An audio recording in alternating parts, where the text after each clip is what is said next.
Sekitar 5,3 juta tahun yang lalu, sebuah peristiwa penting membentuk kembali wilayah Mediterania. Peristiwa itu adalah banjir besar yang mengairi kembali laut setempat yang sebelumnya sangat tandus dan asin. Peristiwa ini dikenal dengan nama banjir Zanclean dan selamanya mengubah geografi daerah tersebut. Laut Mediterania dikelilingi oleh Eropa, Afrika, dan Asia dan terhubung ke samudera melalui Selat Gibraltar. Selat ini cukup sempit dengan panjang sekitar 13 km. Mungkin tidak terlalu lebar, tapi selat ini memainkan peran penting dalam menjaga keseimbangan cairan di antara kedua perairan ini. Sekitar 6 juta tahun yang lalu ada banyak hal yang mungkin menyebabkan Mediterania terputus dari Samudra Atlantik. Ada yang mengatakan zaman es, ada juga yang mengatakan pergerakan tektonik seperti gempa bumi. Apapun penyebabnya, hal ini mendorong kawasan Mediterania ke dalam periode yang disebut krisis salinitas Messinian. Selama sekitar 1000 tahun, laut perlahan-lahan menguap meninggalkan cekungan kering yang berada beberapa kilometer di bawah permukaan laut. Krisis ini benar-benar mengubah lanskap, menciptakan kondisi yang mirip dengan kondisi yang ditemukan di Laut Mati saat ini. Artinya, keindahan Mediterania yang subur ini dulunya merupakan lingkungan yang sangat asin, mengandung garam hampir 10 kali lebih banyak daripada lautan. Seandainya bisa mengunjunginya, kamu akan dapat dengan mudah mengapung di sedikit air yang bisa kamu temukan, bahkan jika kamu bukan perenang yang terampil. Jumlah garam dan kandungan mineral tersebut akan menyulitkan sebagian besar makhluk untuk bertahan hidup. Namun beberapa mikroorganisme yang tangguh, seperti bakteri, dapat beradaptasi dengan kondisi yang keras ini. Saat ini di dasar Laut Mediterania, kita bisa menemukan lubang sebesar Grand Canyon, dan lubang-lubang tersebut tampaknya terbentuk selama periode dehidrasi yang sama. Bukti menunjukkan bahwa sungai-sungai besar, seperti Sungai Nil dan Sungai Rhone, mengalir langsung ke Laut Mediterania pada saat itu, meninggalkan ngarai ketika mencapai dasar ribuan meter di bawah permukaan laut. Orang-orang harus menemukan semacam penjelasan pada masa itu tentang mengeringnya Mediterania. Jadi mereka menciptakan mitos dan legenda. Salah satu kisah tersebut diceritakan oleh orang-orang Iberia Selatan di Spanyol dan Portugal modern. Kisah ini juga diceritakan oleh seorang penulis Romawi terkenal bernama Pliny the Elder. Menurut legenda ini, Mediterania dulunya terputus dari lautan hingga pahlawan Hercules dengan pedangnya yang perkasa mengukir sebuah jalan. Dia melakukannya di antara lokasi fiksi di Afrika modern dan batu karang Gibraltar. Hal ini memungkinkan air laut mengalir masuk, mengubah Mediterania menjadi seperti yang kita kenal sekarang. Beberapa fosil juga tampaknya memastikan banjir yang luar biasa besar. Sisa-sisa organisme laut ditemukan di lapisan-lapisan yang berada di atas permukaan laut saat ini. Ini berarti daerah tersebut pernah terendam air. Fosil-fosil ini termasuk dalam jenis moluska, ikan, dan mamalia laut. Berkat teknik modern, kita sekarang memiliki setidaknya perkiraan waktu terjadinya banjir Zanclean. Para ilmuwan menggunakan simulasi komputer untuk merekonstruksi peristiwa tersebut, memberikan bukti lebih lanjut bahwa itu nyata. Apa yang juga mereka temukan adalah bahwa ada kemungkinan Mediterania akan berubah sekali lagi. Selat Gibraltar bisa saja menutup, kemungkinan besar karena pergerakan di bawah tanah. Hal ini dapat menyebabkan Mediterania menjadi kering kembali dalam rentang waktu sekitar 1000 tahun. Kawasan Mediterania bisa hilang sama sekali jika benua Afrika terus bergeser ke utara semakin dekat ke Eropa.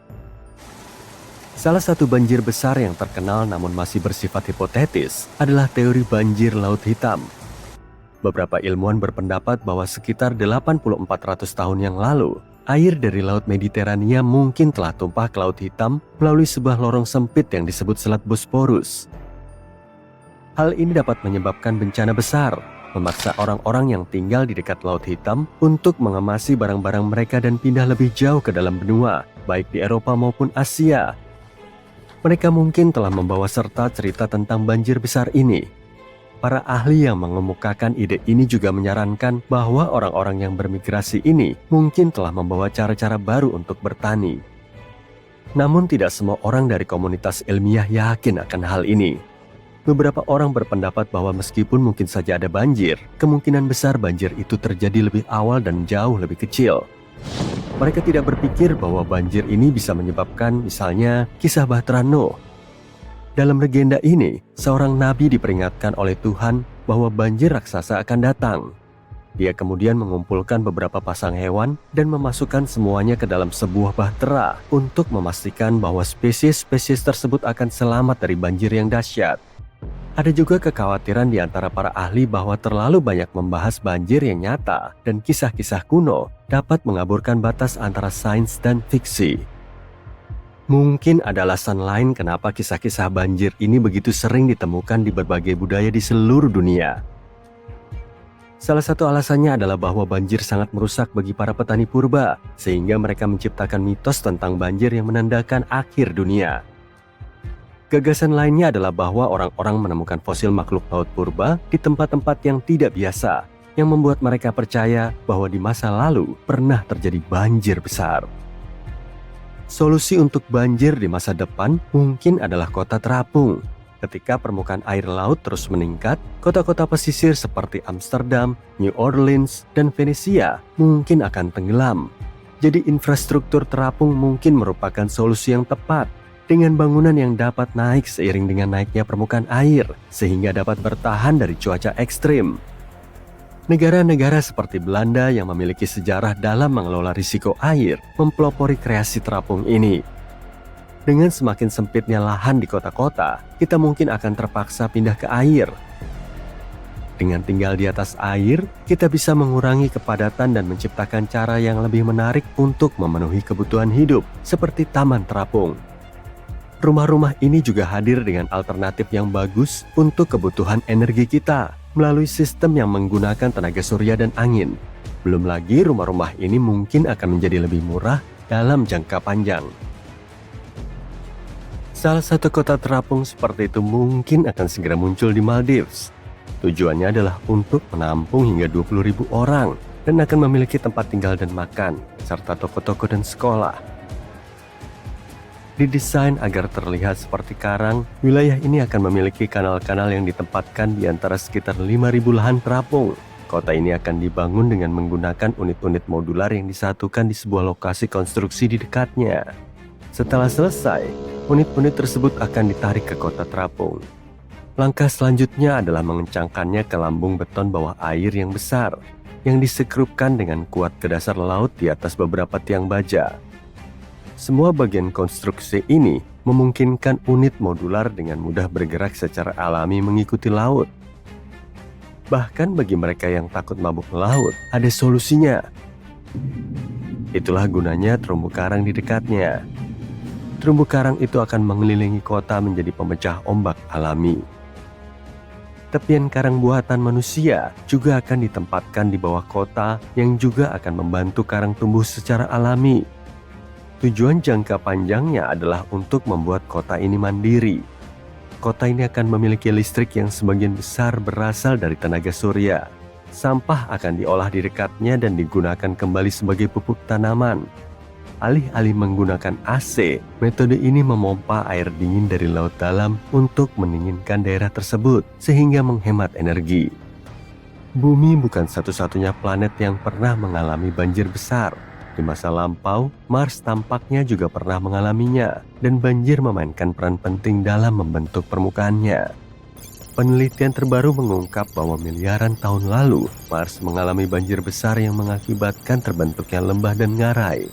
Penyebab banjir ini adalah curah hujan yang tinggi yang mengubah bentang alam Mars dalam sekejap, bahkan terkadang hanya dalam hitungan hari atau minggu. Tidak seperti bumi, di mana sungai-sungai terbentuk secara perlahan, Mars mengalami perubahan yang sangat cepat akibat banjir ini, khususnya sekitar 4 miliar tahun lalu. Kita sudah mengetahui sejak lama kalau di Mars pernah terjadi banjir, tapi penelitian ini benar-benar menunjukkan luasnya. Sekarang kita tahu bahwa banjir di Mars lebih luas dan sering terjadi daripada yang diperkirakan sebelumnya. Doggerland? Bukan, ini bukan negara anjing seperti yang mungkin terlintas di pikiranmu. Ini sebuah daratan seukuran Britania Raya di bagian utara Eropa. Tapi jangan mencarinya di peta benua lama, kamu tidak akan menemukannya. Doggerland sudah tidak ada sejak ribuan tahun lalu. Tapi di manakah lokasi tepatnya dan apakah manusia pernah tinggal di sana? Para ilmuwan sedang berusaha untuk menjawab pertanyaan-pertanyaan ini. Kita mulai dengan namanya. Pada tahun 1990-an, seorang arkeolog Inggris menamai daerah itu Doggerland dari Dogger Bank, sebuah gumuk pasir sekitar 100 km di lepas pantai timur Inggris. Kata ini mungkin berasal dari bahasa Belanda. Kata ini digunakan untuk menyebut perahu nelayan dengan 2 tiang. Masuk akal karena saat ini Laut Utara merupakan daerah yang kaya akan perikanan. Namun ribuan tahun yang lalu, orang-orang yang tinggal di sini memiliki pola makan berbeda. Sekitar 12.000 tahun lalu, zaman es besar terakhir perlahan-lahan berakhir. Doggerland tidak memiliki air laut, melainkan rawa-rawa, laguna, hutan, dan bukit-bukit yang landai. Pada saat itu Inggris dan Irlandia tidak berupa pulau, keduanya terletak jauh di pedalaman. Kamu bisa berangkat dari Denmark dan berjalan sampai ke utara Skotlandia. Ada sistem sungai yang bermuara di Laut Utara. Saat itu sungai tersebut lebih merupakan kanal yang memisahkan Doggerland dari Norwegia. Sungai-sungainya juga berbeda. Sungai Thames mengalir dari Sungai Rhine. Sungai kuno yang terbentuk mengalir di tempat yang sekarang adalah Selat Inggris dan bermuara di Samudra Atlantik. Doggerland bahkan memiliki sebuah danau. Ada beberapa gletser juga, tapi tanahnya tak bisa dihuni. Jadi, siapa yang tinggal di sana? Ada komunitas pemburu peramu dari zaman batu pertengahan. Ini adalah masa dalam sejarah manusia ketika nenek moyang kita menguasai peralatan dari batu yang dipecah. Mereka menggunakan batu-batu dengan ujung yang tajam untuk tombak dan mata panah. Hal ini sangat berguna di Doggerland yang merupakan wilayah berburu terkaya di seluruh Eropa. Bisa jadi ini wilayah terpadat di bagian barat laut benua itu. Pangsa para pemburu kemungkinan besar terdiri dari rusa kutub, mamut, lembu, babi hutan, beruang coklat, serigala, dan banyak spesies lainnya. Singkatnya, tidak ada yang kelaparan di sini. Daging bukanlah satu-satunya makanan yang tersedia. Penduduk kuno Doggerland mengumpulkan hazelnut dan buah beri. Mereka tinggal di gubuk-gubuk kayu yang dibangun di dekat sungai. Mereka bahkan membangun pemukiman di atas bukit. Ingat Doggerbank? Sekarang tempat itu berada di bawah air, tapi dulunya merupakan daerah pegunungan. Doggerland pasti menjadi pemukiman populer di zaman prasejarah. Total luas permukaannya lebih dari 46.000 km, tapi semuanya berakhir terendam. Zaman es terakhir telah berakhir. Semua air yang terperangkap di gletser dan lapisan es mulai mencair. Kamu melihat proses ini secara langsung setiap kali memesan minuman dingin. Meskipun langsung meminumnya, setelah beberapa saat gelasnya akan penuh lagi. Kenapa? Karena es batu telah mencair. Bayangkan Doggerland sebagai gelas itu. Permukaan air laut mulai naik dengan cepat. Setiap abad, laut membanjiri daratan kering setinggi 1 hingga 2 meter. Bayangkan apa artinya ini hari ini. Ketinggian Miami hanya sekitar 1,8 meter. Kota ini akan tergenang dalam waktu kurang dari 100 tahun. Namun ada satu peristiwa yang mempercepat semuanya. Storegga Slides adalah serangkaian tanah longsor bawah laut di Laut Norwegia ribuan tahun lalu. Dan apa yang terjadi ketika bongkahan besar bumi bergeser tiba-tiba di bawah air?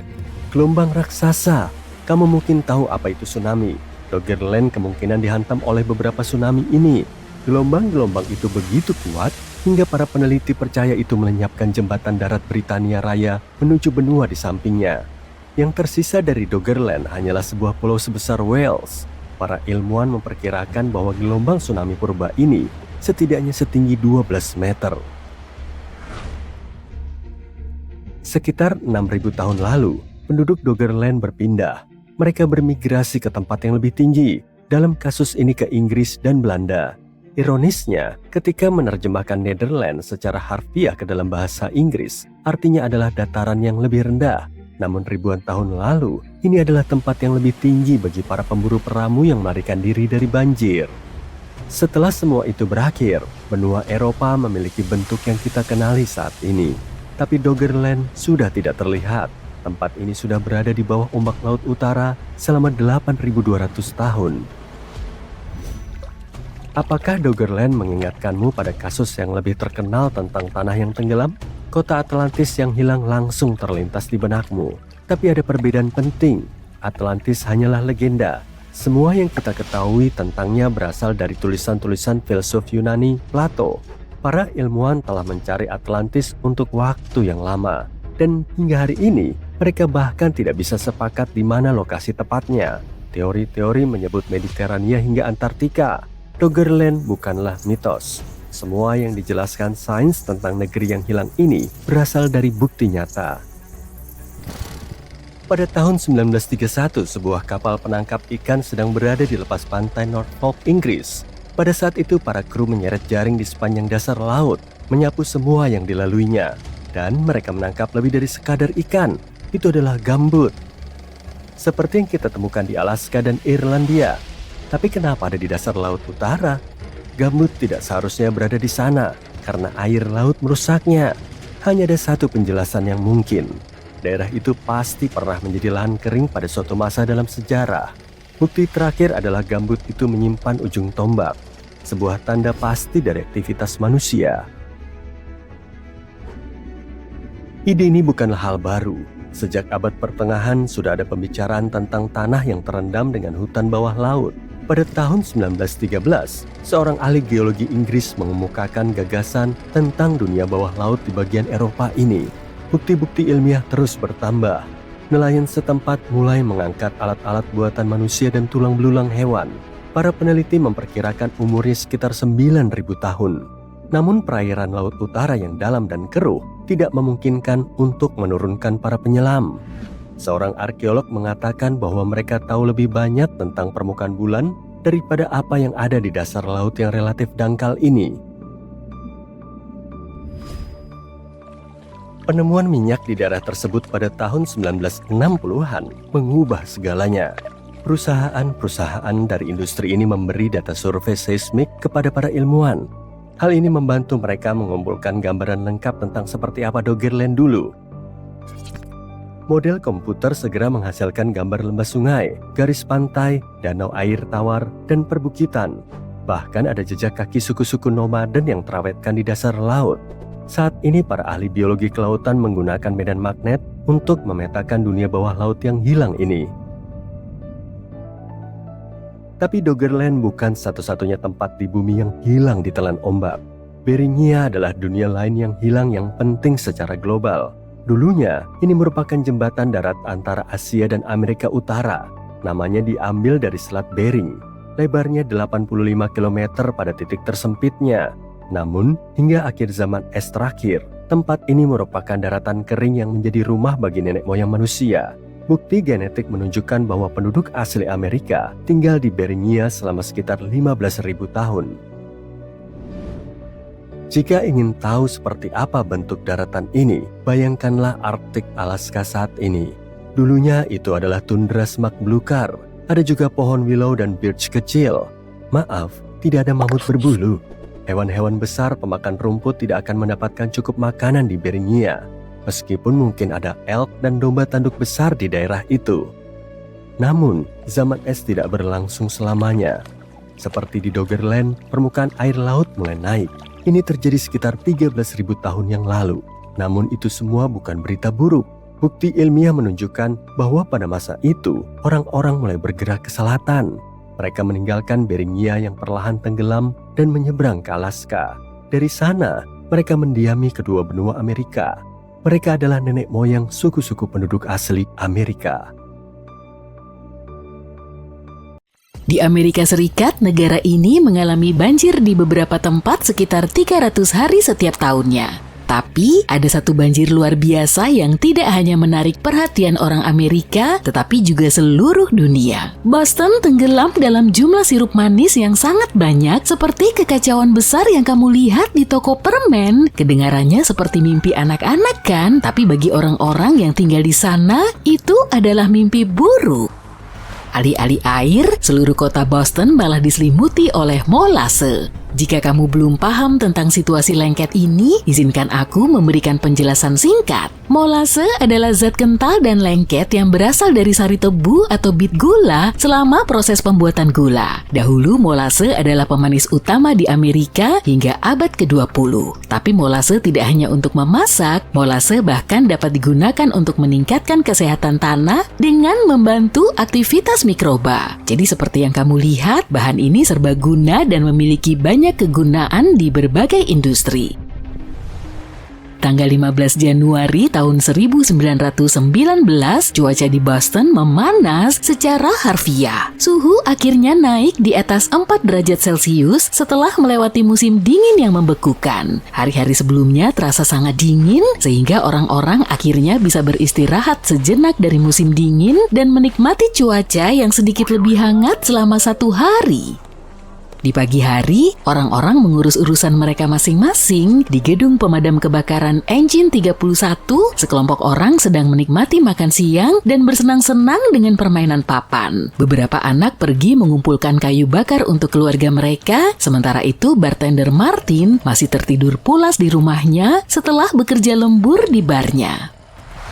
Tiba-tiba saat jam menunjukkan tengah hari, orang-orang Boston mulai menyadari ada sesuatu yang tidak beres. Mereka merasakan bumi bergetar dan mendengar suara keras saat jatuh seperti kereta api lewat. Tetapi tidak ada kereta api di sekitar, yang lain menggambarkannya sebagai tabrakan besar, geraman pelan, dan dentuman sekeras guntur.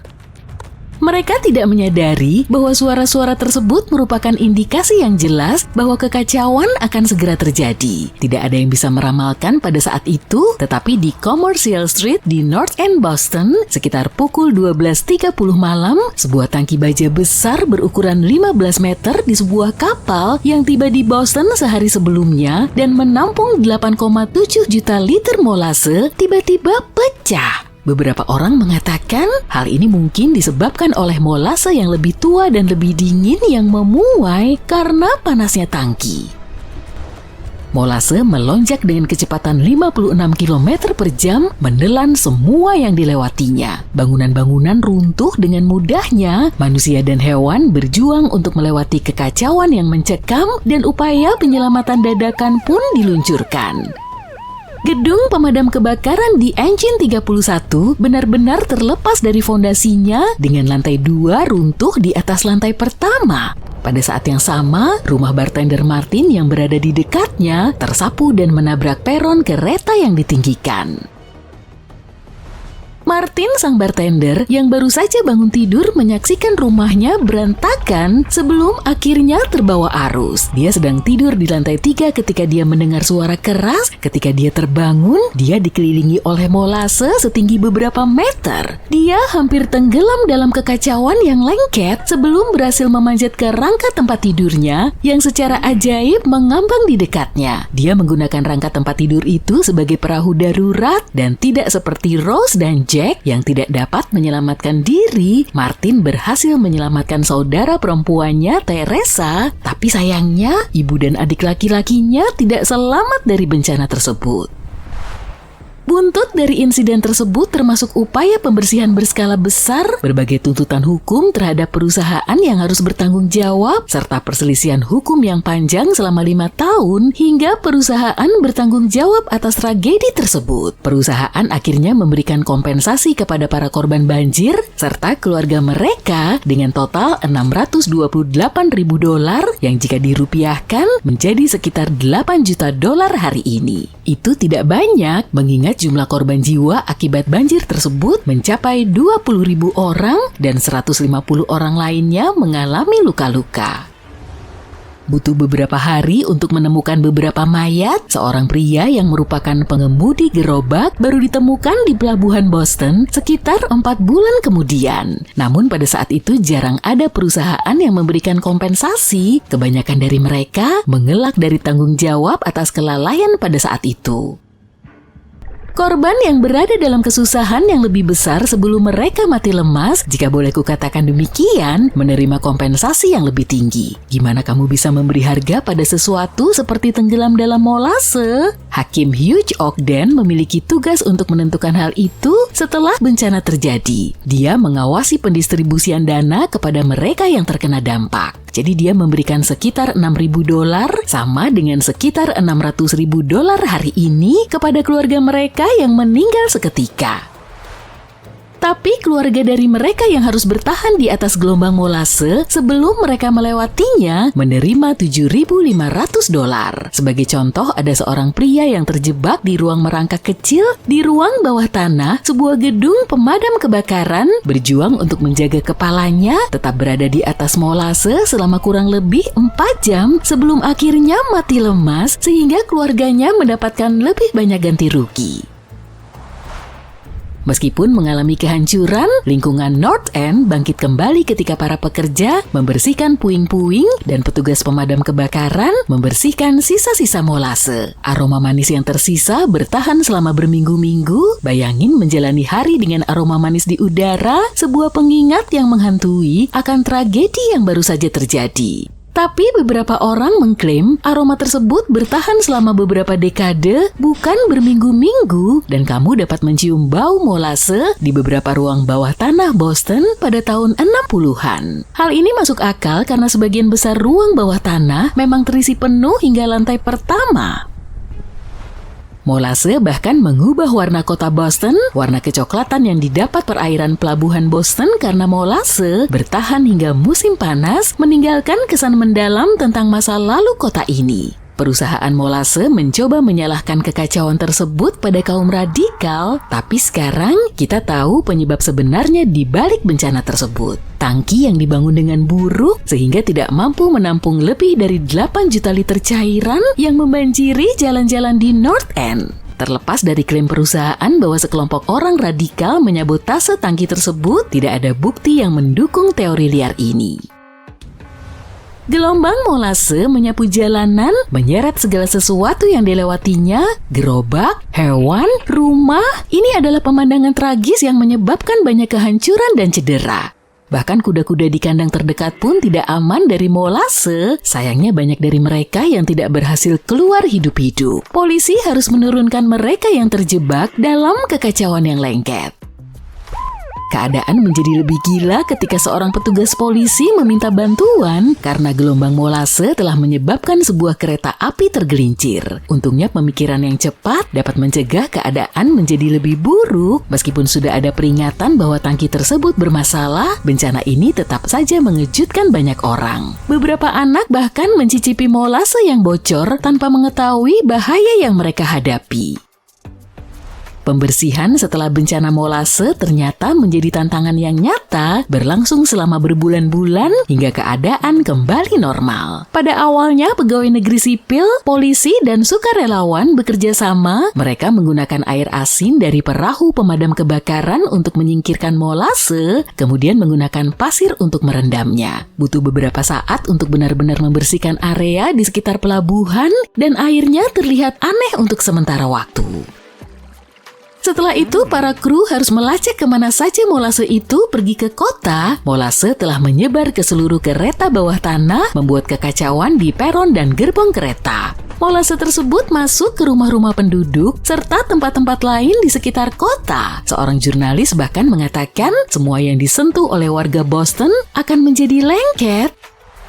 Bencana ini benar-benar mengguncang peraturan keselamatan di seluruh negeri. Pada dasarnya, semua standar bangunan yang kita miliki sekarang, seperti arsitek yang menunjukkan hasil karya mereka, insinyur yang menyegel rencana mereka, dan inspektur yang memeriksa segala sesuatunya, dapat ditelusuri kembali ke banjir besar molase Boston. Banjir ini dimulai di Massachusetts dan kemudian menyebar ke seluruh negeri. Banjir tersebut benar-benar memberikan dampak yang sangat besar terhadap standar konstruksi bangunan, mirip dengan apa yang dilakukan oleh kebakaran Coconut Grove terhadap aturan keselamatan kebakaran. Malam ini, teman-temanmu mampir ke rumah untuk makan malam bersama. Kamu menaruh gelasmu di atas meja, lalu membantu salah satu temanmu menyiapkan makanan penutup. Saat kembali ke meja makan, kamu melihat air di dalam gelasmu mulai terciprat kemana-mana dan es batunya berguncang seperti kapal yang terombang-ambing oleh ombak ganas. Kemudian, kamu pun merasakannya. Lampu gantung di langit-langit mulai berayun ke sana kemari. Sesaat kemudian, terdengar teriakan, "Gempa!"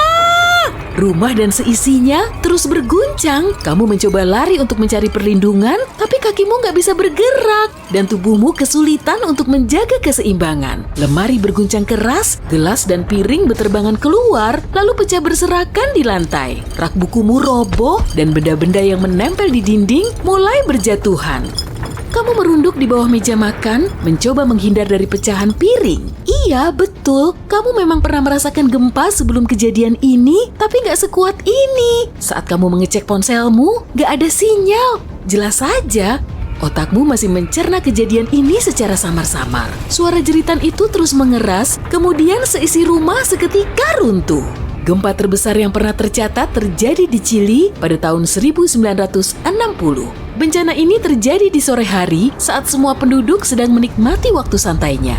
Kekuatan gempa yang bisa menimbulkan kerusakan serius dan menyebabkan kehancuran harus mencapai setidaknya 7 skala Richter. Sedangkan gempa di Chili mencapai 9,5 skala Richter. Wilayah ini berada di kawasan cincin api, yaitu area vulkanik dan seismik paling aktif di dunia di sepanjang lingkar Pasifik. Guncangan pertamanya berlangsung sekitar 10 menit dan 2 hari kemudian banyak gempa susulan yang masih cukup kuat sehingga memicu gunung meletus di bagian selatan Chili. Belum cukup sampai di situ, gempa tersebut melepaskan serangkaian gelombang pasang di seluruh Samudra Pasifik. Bahkan di beberapa tempat mencapai ketinggian lebih dari 25 meter.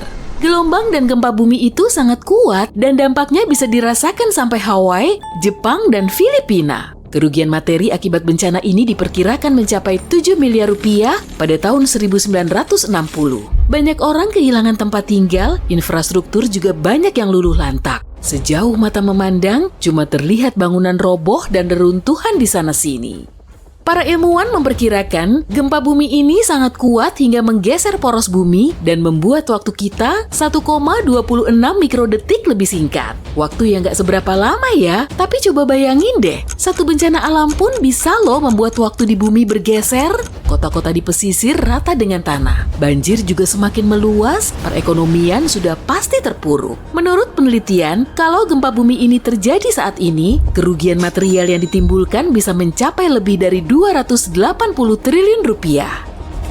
Lalu, apa yang akan terjadi kalau gempa bumi dengan kekuatan 2 kali lipatnya tiba-tiba menghantam kita? Kemungkinan efeknya akan lebih parah. Gelombang pasang tidak cuma menghantam pantai Jepang dan Filipina, tapi juga akan melewati Tiongkok, Korea, Vietnam, bahkan Australia. Diperkirakan tingginya akan jauh melebihi 25 meter. Bisa jadi 2 kali lipatnya, atau setinggi 8 ekor jerapah yang ditumpuk jadi satu.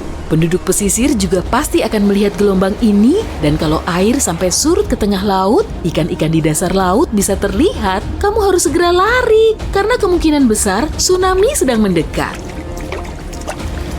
Semisal gempa yang sangat kuat itu beneran terjadi, dan kamu terjebak di bawah reruntuhan, masih bingung dengan kejadian yang sedang kamu saksikan. Beberapa saat kemudian, kamu berhasil meloloskan diri dari situ. Rupanya, kamu nggak sendirian, karena perumahan di kompleksmu sudah berubah menjadi tumpukan batu dan puing-puing. Jembatan juga runtuh, mengakibatkan banyak orang terjebak di kedua sisinya.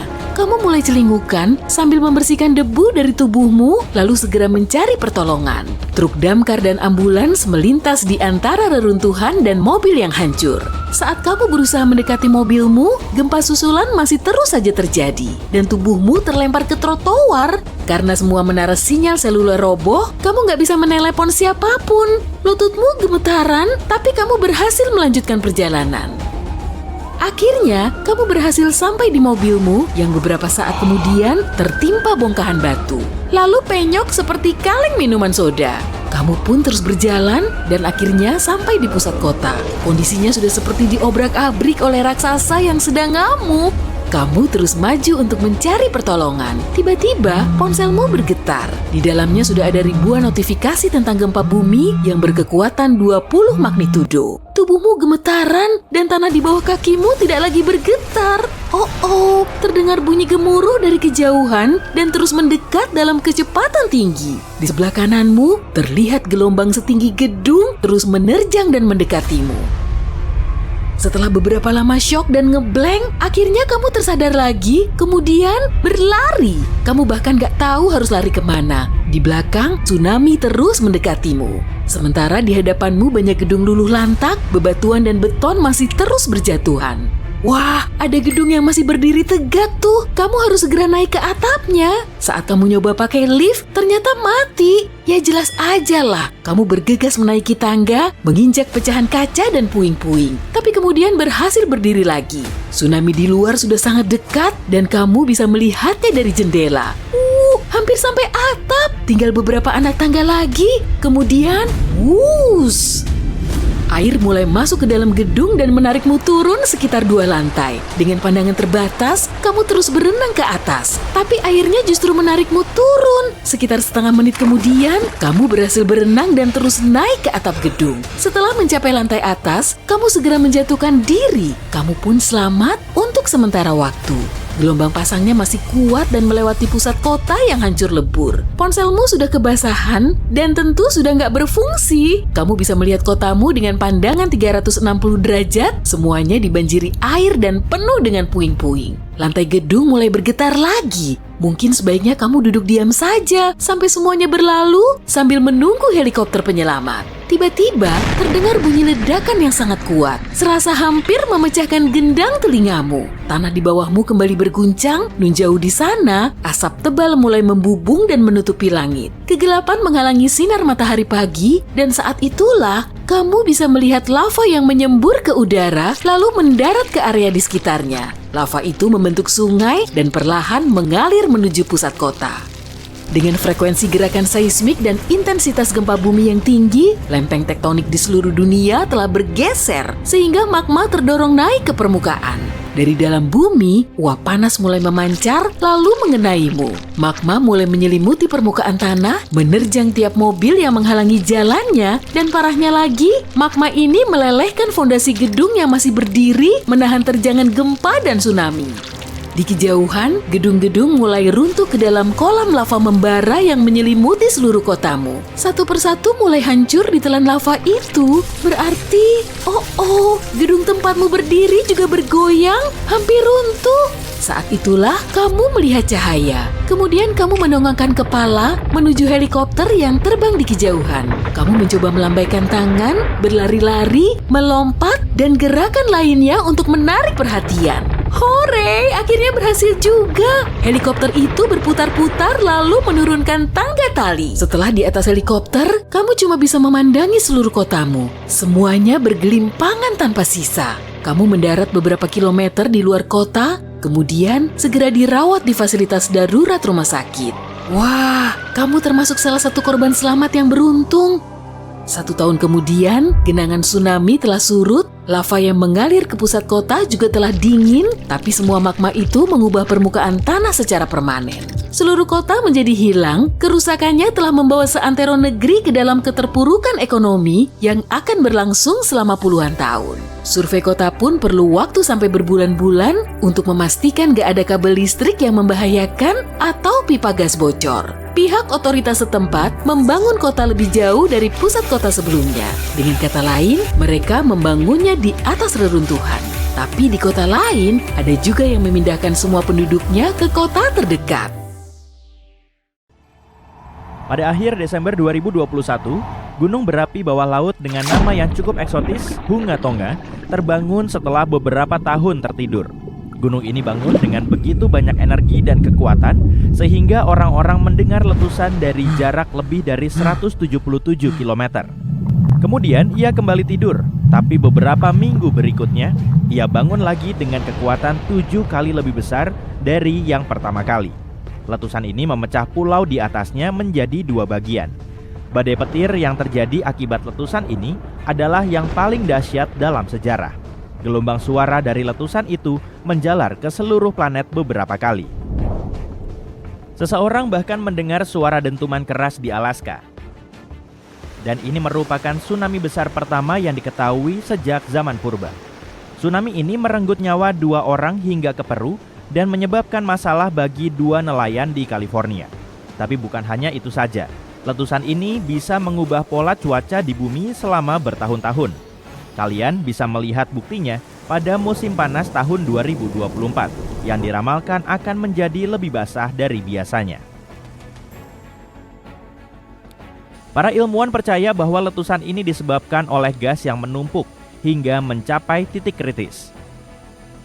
Berbagai mineral termasuk anhidrit, kuarsa, dan sulfida menumpuk selama beberapa bulan hingga memblokir jalur aliran dan menutup gas di dalam Hunga Tonga. Biasanya, ketika gunung berapi meletus, asapnya menyebabkan efek pendinginan sementara pada permukaan bumi. Tapi letusan Hunga Tonga berbeda. Letusan ini tidak menghasilkan banyak asap, namun melepaskan uap air dalam jumlah yang sangat besar, kira-kira setara dengan 60.000 kolam renang Olimpiade. Panas yang hebat dari letusan tersebut mengubah sejumlah besar air laut menjadi uap, yang kemudian melesat tinggi ke atmosfer. Semua uap air tersebut berakhir di stratosfer, lapisan atmosfer yang terlalu kering untuk membentuk awan atau hujan. Para ilmuwan tidak punya pengamatan letusan gunung berapi seperti Hunga Tonga untuk memprediksi dampaknya terhadap pola cuaca kita. Mereka juga tidak dapat mengetahui dengan pasti berapa lama efek ini akan berlangsung. Ini karena satu-satunya cara untuk mengukur uap air stratosfer adalah dengan satelit yang baru ada sejak tahun 1979 dan tidak ada letusan yang serupa dengan Hunga Tonga dalam kurun waktu tersebut. Para ahli dari berbagai negara mulai menganalisis data satelit tepat setelah letusan Hunga Tonga. Mereka ingin mengetahui berapa lama uap air akan bertahan di stratosfer, kemana uap air akan pergi, dan yang paling penting, apa dampaknya bagi planet ini. Hasil besar pertama dari letusan tersebut, setidaknya sebagian, adalah lubang besar di stratosfer yang bertahan selama beberapa bulan pada tahun 2023. Pada saat lubang itu muncul, uap air telah mencapai stratosfer kutub di atas Antartika. Pada tahun-tahun berikutnya, tidak akan ada cukup uap air yang tersisa untuk memperbesar lubang ini. Sepertinya, Hunga Tonga hanya akan memberikan dampak minimal pada suhu rata-rata global. Namun, ada beberapa dampak regional yang mengejutkan dan bertahan lama. Salah satu model ilmiah memperkirakan musim dingin yang lebih dingin dan lebih basah di Australia bagian utara hingga sekitar tahun 2029. Di Amerika Utara, model ini memprediksi musim dingin yang lebih hangat dan Skandinavia bisa mengalami musim dingin yang lebih dingin. Namun, ini hanyalah satu studi dan satu pendekatan untuk memahami bagaimana letusan Hunga Tonga dapat mengubah cuaca kita. Kita memiliki setidaknya satu contoh dari sejarah ketika letusan gunung berapi mengubah dunia.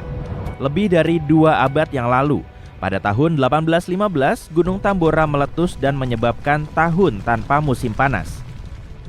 Pada tahun berikutnya, musim dingin menjadi sangat dingin dan basah di seluruh Eropa dan Amerika Utara.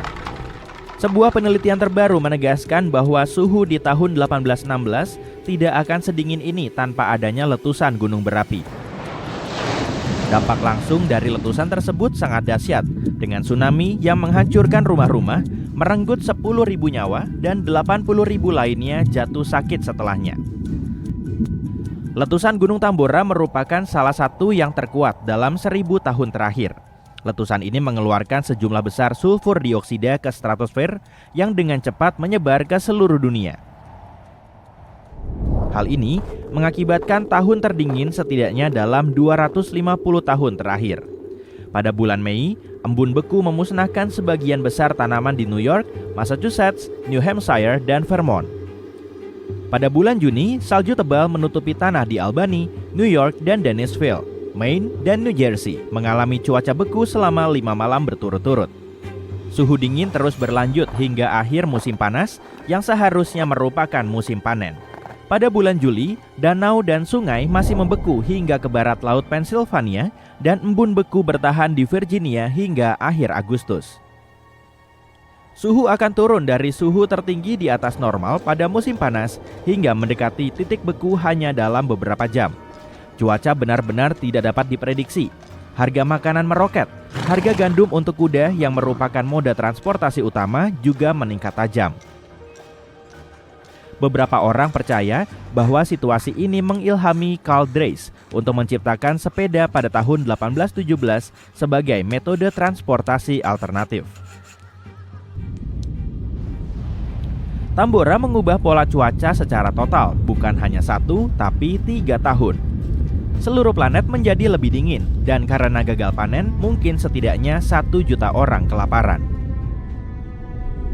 Para ilmuwan tidak memiliki bukti kuat tentang letusan gunung berapi yang memakan korban lebih banyak daripada Tambora.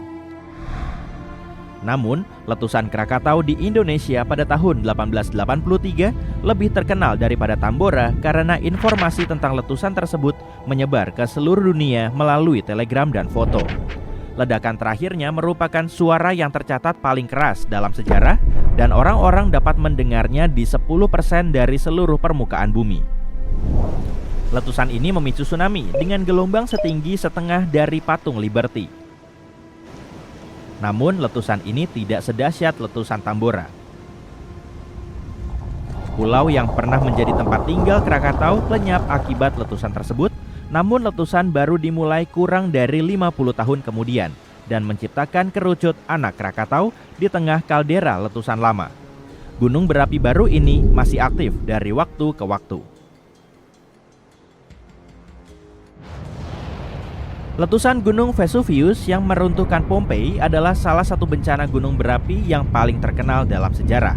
Letusan ini memakan korban jiwa sekitar 2.000 orang, jauh lebih sedikit dibandingkan Tambora. Menurut seorang penulis Romawi terkenal pada masa itu, letusan tersebut berlangsung selama 18 jam. Pompei ditutup oleh lapisan abu dan batu apung yang lebih tebal dari 2 kali tinggi rata-rata manusia. Garis pantai di dekatnya juga berubah secara drastis.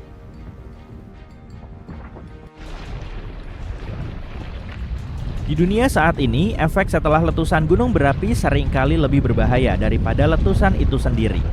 Berkat kemajuan teknologi, kini kita dapat memprediksi letusan gunung berapi dengan lebih akurat dan melakukan langkah-langkah keselamatan seperti evakuasi dan pembatalan penerbangan.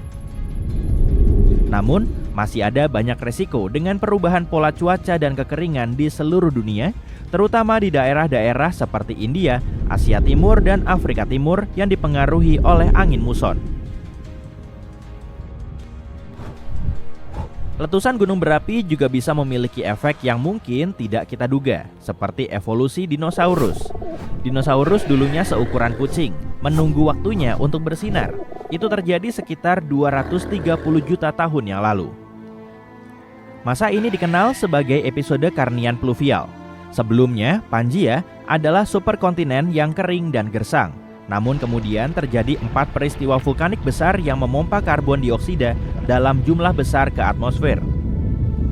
Suhu dan kelembapan global melonjak karenanya. Letusan besar ini kemungkinan besar terjadi karena letusan provinsi Rangelia Large Igneous di tempat yang sekarang disebut British Columbia dan Alaska. Aktivitas vulkanik yang berkepanjangan ini menciptakan kondisi yang tepat bagi dinosaurus untuk berkembang dan menjadi beragam, dan juga untuk munculnya kelompok lain seperti tumbuhan runjung modern, pakis, buaya, kura-kura, serangga, dan mamalia purba. Dengan suhu yang lebih tinggi dan curah hujan yang lebih banyak, tanaman darat telah berevolusi dan tanaman yang menyukai kelembapan menjadi dominan. Tanpa perubahan-perubahan di dunia, kita mungkin akan memiliki sejarah alam yang sama sekali berbeda. Ada beberapa bukti kuat bahwa aktivitas gunung berapi telah benar-benar mengubah pola cuaca saat itu. Para ilmuwan telah menemukan lapisan-lapisan dalam inti bumi yang menunjukkan jenis karbon yang berbeda. Ini berarti ada 4 pelepasan karbon dioksida secara besar-besaran ke atmosfer. Data mengenai merkuri dan karbon secara bersamaan menunjukkan bahwa lonjakan tingkat merkuri disebabkan oleh peristiwa vulkanik besar yang memengaruhi siklus karbon global dan bukan hanya letusan lokal. Kamu ngelihat ada yang aneh nggak? Jadi akhir-akhir ini ketinggian air di Danau Yellowstone semakin mengkhawatirkan. Permukaan air di salah satu sisinya bisa naik, tapi sisi lainnya bisa turun secara bersamaan. Ih, ngeri! Dasar Danau Yellowstone seakan-akan terangkat oleh gaya yang berasal dari perut bumi. Duh, jangan-jangan petaka dahsyat tengah mengintai nih. Taman Nasional Yellowstone punya banyak geyser, kubangan lumpur, dan sumber mata air panas seperti di dunia lain. Dan semua energinya dihasilkan dari supervulkan. Letusan supervulkan juga sangat dahsyat karena gunung ini mampu memuntahkan 1000 km kubik abu, batuan cair, dan gas panas ke udara. 4 letusan supervulkan aja udah mampu memenuhi seisi Grand Canyon. Raksasa Yellowstone diperkirakan telah mengalami 3 kali erupsi dahsyat dan berkali-kali erupsi lemah. Endapan vulkaniknya bahkan bisa menyebar hingga radius ribuan kilometer. Ilmuwan meyakini endapan ini terbentuk dari sejumlah erupsi lemah. Tapi setelah meneliti lebih lanjut, mereka baru tahu kalau endapan ini dihasilkan dari 2 erupsi super yang belum diketahui. Tapi kemungkinan itu berasal dari 9 sampai 8,7 juta tahun yang lalu. Jadi area di sekitar gunung berapi Yellowstone pernah diterjang erupsi super tiap setengah juta tahun, tapi selama 3 juta tahun terakhir, area ini mengalami 2 kali erupsi super. Para ilmuwan jadi yakin kalau frekuensinya semakin jarang atau mungkin ada erupsi yang terjadi belakangan. Kalau letusannya sekuat 2,1 juta tahun yang lalu, supervulkan Yellowstone akan mampu memuntahkan lebih dari 2.450 km kubik lava mendidih atau setara dengan lebih dari 4.500 kali volume pelabuhan Sydney. Lava segitu pasti banyak banget kan? Meskipun letusan sekuat ini belum bisa dikonfirmasi, gunung berapi ini terus memperlihatkan aktivitasnya. Dan saat permukaan air Danau Yellowstone berubah-ubah, kaldera di bawahnya mulai terangkat. Fitur vulkanik ini terbentuk oleh letusan gunung berapi yang kemudian runtuh. Tapi kaldera Yellowstone gak cuma terangkat ke atas hingga ngebentuk kubah sih, gerakannya juga naik turun oleh rembesan magma yang mencapai kerak bumi. Atau bisa juga magma ini mulai manasin sistem hidrotermal Yellowstone lalu membuatnya semakin luas dan mengangkat keraknya. Gunung berapi Yellowstone kini berstatus aktif dan indeks letusan vulkaniknya berada pada skala 8 dari 10.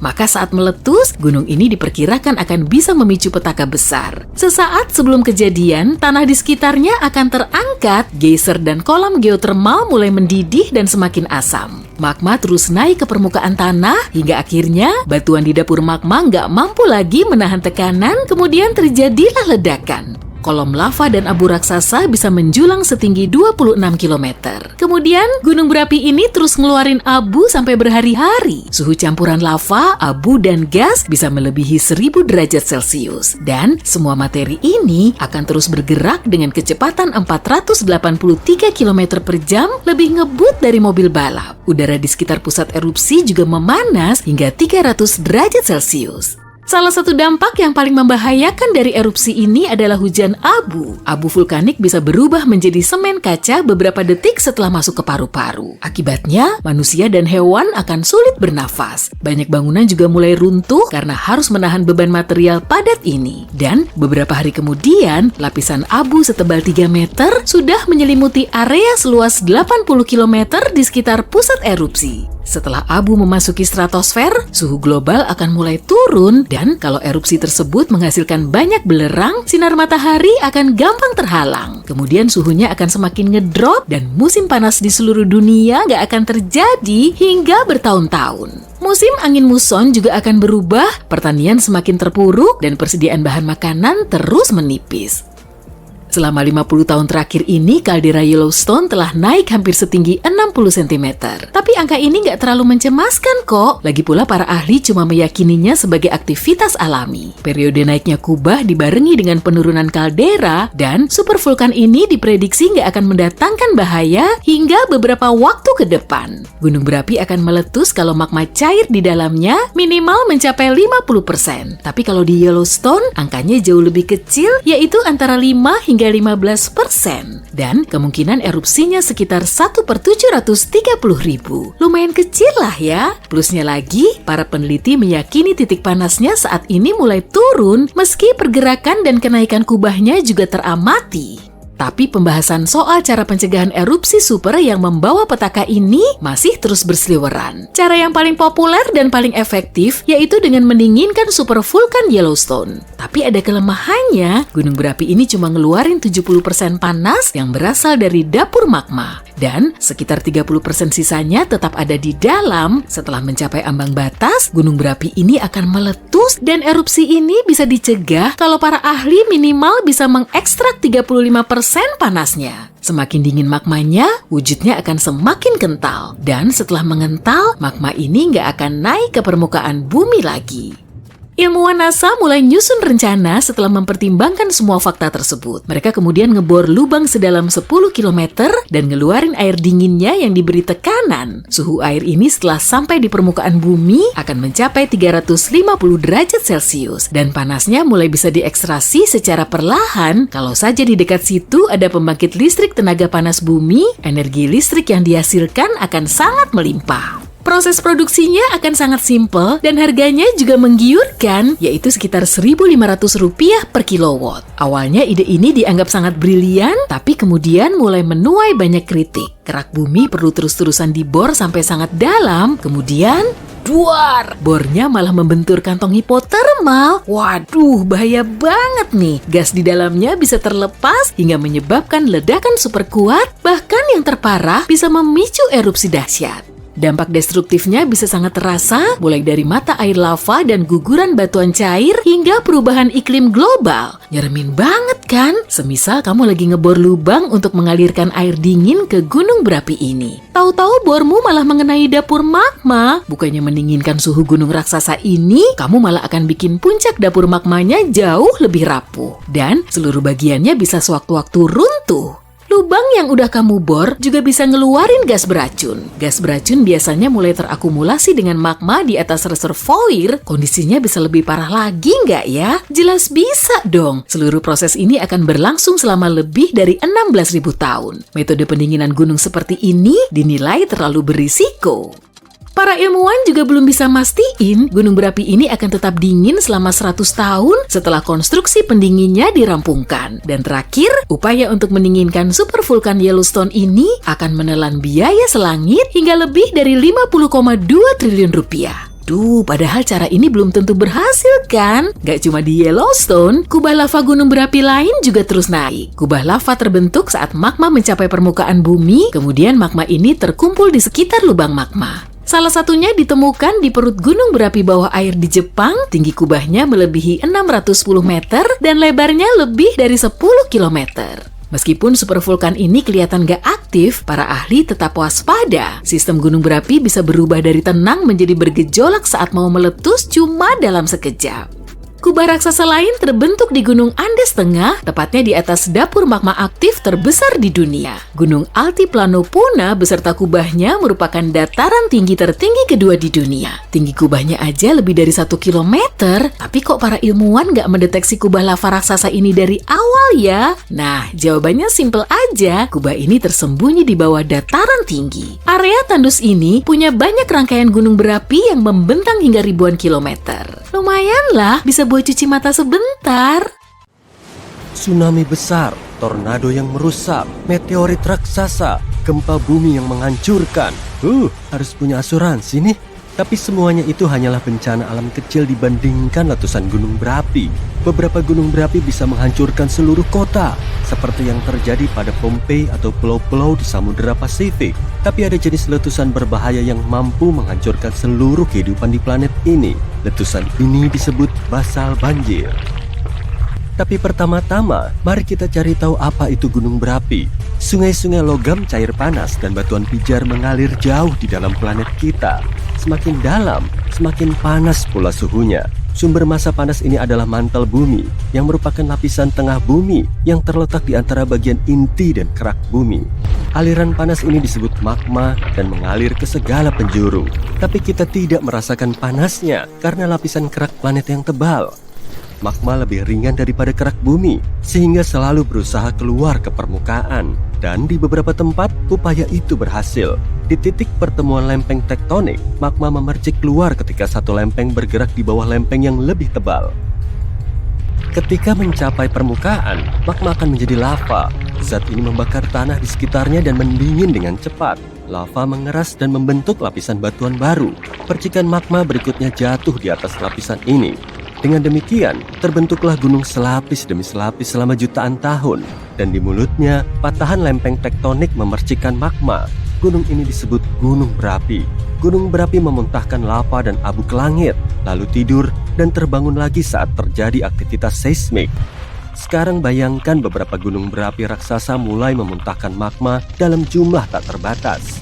Semburan itu tidak berhenti dan menutupi seluruh benua. Ini adalah basal banjir, dan suatu hari hal itu benar-benar terjadi. Sekitar 252 juta tahun lalu, di bagian utara planet kita, magma dalam jumlah besar menumpuk di bawah kerak bumi. Triliunan ton batuan panas terkonsentrasi di satu tempat di wilayah sangat luas. Dan perlahan, energi panas ini mulai merembes keluar dari dalam tanah. Gas panas mulai keluar di berbagai tempat di wilayah ini.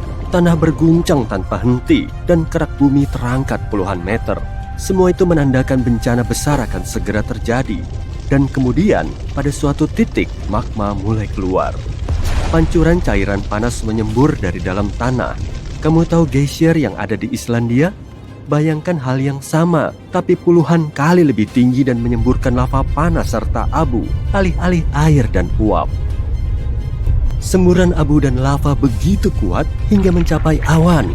Di bawah kerak bumi ada gelembung magma raksasa, dan magma itu menyemburkan cairan membara karena tekanan batuan dan tanah. Retakannya semakin besar, magma mengalir ke segala penjuru. Magma itu mulai memenuhi seluruh benua bagian utara. Banjir lava menyebar semakin luas. Aliran batuan cair seakan tak ada habisnya. Lapisan-lapisan batuan basal cair saling tumpang tindih satu sama lain, membentuk tsunami lava raksasa setinggi 50 meter. Lava terus mengalir keluar dari dalam tanah selama ratusan ribu tahun, membanjiri hutan, sungai, danau, dan padang rumput. Pada saat yang sama, miliaran ton abu vulkanik naik ke langit, yang bisa menyebabkan musim dingin vulkanik karena sulfur dioksida dalam abu memantulkan sinar matahari. Hal ini mungkin menurunkan suhu di bumi hingga beberapa derajat. Kemudian, debu dan abu mungkin memadat dan membentuk awan raksasa yang menyirami permukaan tanah dengan hujan asam beracun. Setelah itu, lava yang mendingin membentuk perisai tebal raksasa yang mencegah magma merembes keluar dari kolam panas yang tak berujung. Bencana global pun berakhir, tapi hanya untuk sementara waktu. Triliunan ton magma masih mengalir di bawah lapisan tebal basal padat. Sungai-sungai membara tidak bisa mencapai permukaan dan akhirnya menyebar ke samping. Sebagai dampak dari perluasan ini, terbentuklah jaringan-jaringan besar di bawah batuan tebal. Jaringan itu menjalar ke berbagai arah seperti jaring laba-laba dan memanaskan kerak bumi. Gas-gas mulai keluar lagi dari bawah permukaan tanah. Semakin banyak energi yang terakumulasi di sana, hingga terjadi ledakan dengan kekuatan yang tak terbayangkan. Selain magma, karbon dioksida dan abu juga keluar ke permukaan. Material tersebut memenuhi atmosfer dan menyebabkan efek rumah kaca.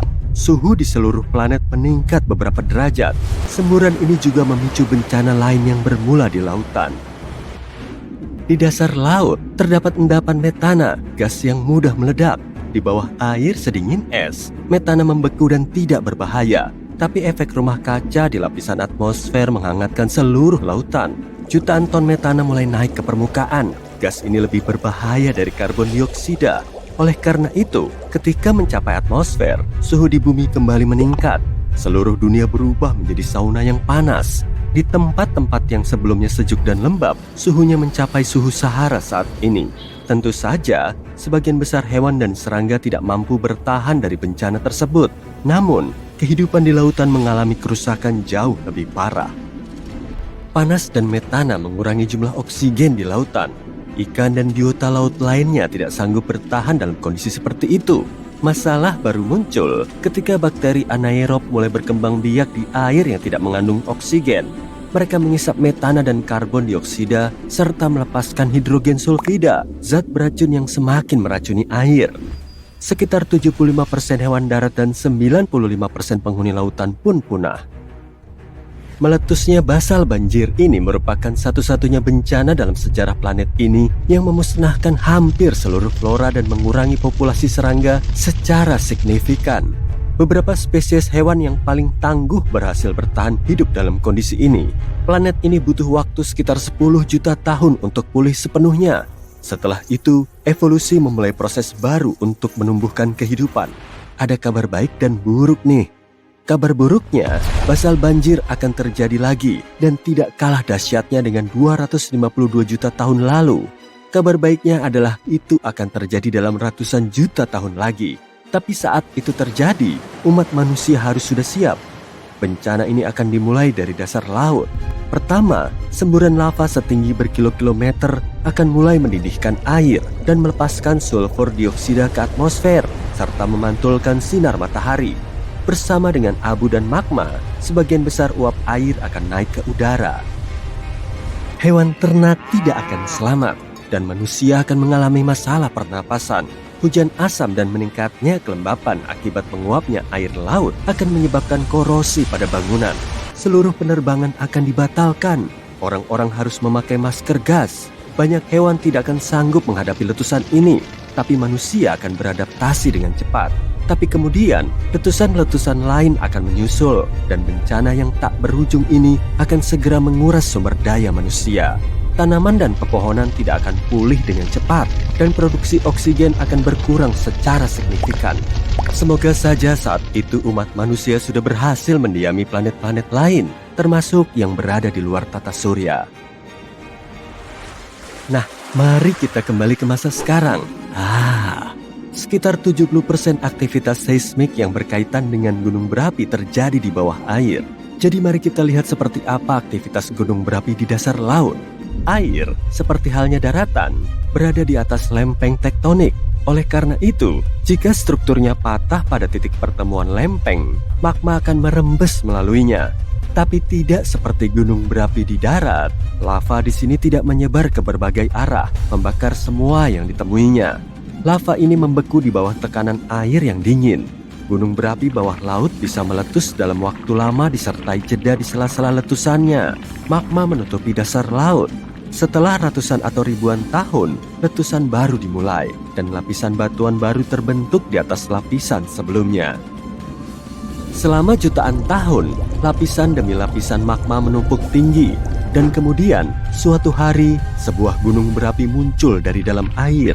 Magma memercik keluar dan menambah tingginya dan terbentuklah sebuah pulau vulkanik yang luas. Kemudian gunung berapi itu tertidur dan kehidupan muncul di daratan yang baru terbentuk. Magma mengalir dari mantel planet penuh dengan berbagai kandungan kimia. Campuran panas ini menyuburkan tanah dengan zat-zat yang berguna dan dengan demikian mendukung pertumbuhan tanaman dan pepohonan. Lalu burung-burung dan hewan lain tiba di sana. Dan pulau vulkanik itu pun berubah menjadi sebuah surga. Kemudian, manusia datang dan membuka lahan di atas tanah surga untuk membangun area parkir serta waralaba restoran burger. Kalau pernah berkunjung ke Taman Nasional Yellowstone, kamu mungkin akan terpesona oleh geysirnya yang memuntahkan air super panas dan uap ke udara. Namun, ada hal lebih menarik yang tersembunyi di bawah tanah, yakni sistem pipa di bawah tanahnya yang memungkinkan terjadinya letusan-letusan dahsyat itu. Mengenai hal itu, ada kabar baik. Baru-baru ini para peneliti telah berhasil memetakan sistem pipa hidrotermal di Taman Nasional ini dengan bantuan magnet terbang raksasa. Hasilnya, para ilmuwan berhasil mendokumentasikan semua fitur ini dengan detail yang menakjubkan. Ternyata, Yellowstone memiliki sistem hidrotermal terbesar di dunia.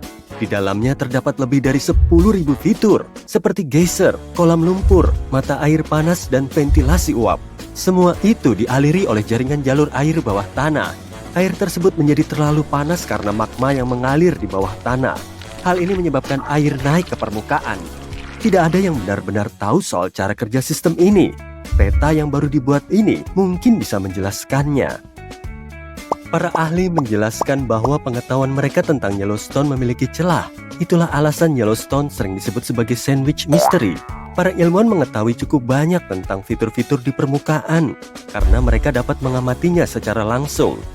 Dan mereka tahu apa yang terjadi dalam sistem magmatik dan tektonik beberapa kilometer di bawah permukaan. Tapi, mereka belum mengetahui apa yang terjadi di bagian tengahnya.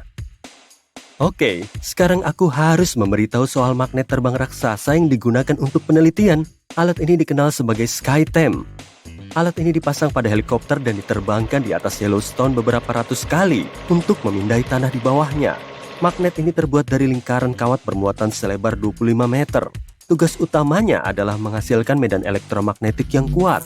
Dan karena berbagai jenis material, seperti air atau batu, merespon medan ini secara berbeda, para ilmuwan berhasil membuat beberapa peta bawah permukaan untuk pertama kalinya. Teknik pemetaan ini juga memungkinkan para peneliti untuk membedakan antara magma dan batuan dasar karena keduanya memiliki sifat magnetik yang sedikit berbeda. Dan tim mendapat kesempatan untuk melihat bagaimana magma dan air berinteraksi dan menciptakan fitur-fitur geologi yang menakjubkan di permukaan. Tim mendapatkan peta resolusi tinggi hingga kedalaman sekitar 150 sampai 700 meter dan peta resolusi rendah yang menunjukkan apa yang terjadi pada kedalaman hingga 2,4 km. Pada saat yang sama, para peneliti berpikir bahwa sistem hidrotermal itu sendiri mungkin membentang sejauh 5 km di bawah permukaan. Kalau itu benar, berarti mereka hanya memetakan setengah bagian atas dari sistem pipa Yellowstone. Oh iya, ingat kan tadi aku bilang bahwa para ilmuwan mengetahui cukup banyak tentang bagian bawah sandwich Yellowstone? Mereka memiliki gagasan yang bagus tentang lempeng tektonik dan garis patahan dalam karena gempa bumi yang sering terjadi di Taman Nasional ini memberi mereka banyak kesempatan untuk mempelajari berbagai fenomena. Pada Juli 2021 misalnya, lebih dari 1.000 gempa bumi mengguncang daerah tersebut. Saat ini, tim peneliti mengetahui lebih banyak tentang beberapa fitur terkenal, seperti Geyser Old Faithful atau Grand Prismatic Spring. Mereka juga menemukan bahwa fitur hidrotermal individu di permukaan sebenarnya bisa jadi terhubung dengan yang lainnya, dan jaraknya bisa sampai 10 km. Penemuan menarik lainnya, meskipun geyser dan mata air panas Yellowstone bervariasi dalam ukuran, bentuk, warna, volatilitas, dan komposisi kimianya, namun sebagian besar berasal dari sumber bawah tanah yang sangat mirip. Ini berarti bahwa perbedaan antara fitur-fitur tersebut tampak lebih dekat ke permukaan. Aku yakin kamu pernah melihat gambar ikonik Yellowstone dengan mata air besar berwarna pelangi, berwarna oranye menyala di tepinya. Jadi, apa yang membuat mata air panas ini begitu berwarna-warni? Uniknya, warna-warna mengagumkan ini berasal dari makhluk mikroskopis. Suhu di mata air ini sangat tinggi, jadi akan mudah dan cepat bikin kamu mateng. Ditambah lagi, air di sana sangat asam, seperti cairan di aki mobil. Tapi ada beberapa jenis mikroba penyuka panas yang tidak keberatan dengan kondisi gila ini. Bahkan bisa dibilang, mikroba ini tumbuh subur di sana. Jadi, setiap lingkaran warna berbeda umumnya dihuni oleh bakteri yang berbeda. Dan setiap spesies beradaptasi dengan suhu atau tingkat pH tertentu atau kadar asam di lingkungan. Sebagai contoh, Grand Prismatic Spring. Ya, mata air yang ikonik itu. Warna pelangi yang dimilikinya kemungkinan besar mengisyaratkan keragaman mikroba yang hidup di sana. Jadi, kita mulai dari pusat mata air panas. Kamu bisa melihat warna aquamarine yang indah di sana. Disitulah suhu air yang paling tinggi, mencapai 87 derajat Celcius. Karena area ini berada tepat di atas sumber air bawah tanah. Air di sana terlalu panas bahkan untuk mikroba. Itu sebabnya, sebagian besar yang kamu lihat adalah air yang jernih. Adapun alasan warna birunya, sama dengan alasan kenapa langit berwarna biru. Sinar matahari mengenai permukaan air dan cahayanya menyebar. Tapi cahaya birulah yang paling banyak menyebar dan dipantulkan kembali ke mata kita. Cincin warna berikutnya adalah kuning. Ini berkat sianobakteri tertentu. Suhu di cincin kuning ini mencapai 74 derajat Celcius. Jika kondisi di mata air panas sedikit berbeda, bakteri ini akan menciptakan warna biru hijau berkat pigmen hijau yang disebut klorofil. Tapi karena sinar matahari yang mengenai mata air terlalu kuat, bakteri mulai memproduksi jenis pigmen lain. Pigmen ini disebut karotenoid. Dan tahu nggak, ini berfungsi sebagai tabir surya bagi bakteri. Dan karena pigmen ini berwarna oranye, bakteri yang biasanya berwarna hijau berubah menjadi kekuningan. Terakhir, ada warna oranye terang di dekat tepi mata air. Suhu di sana sedikit lebih dingin, sekitar 65 derajat Celcius. Di bagian mata air ini, kamu dapat menemukan beberapa jenis bakteri. Semuanya menghasilkan zat yang memberikan warna oranye terang pada mata air.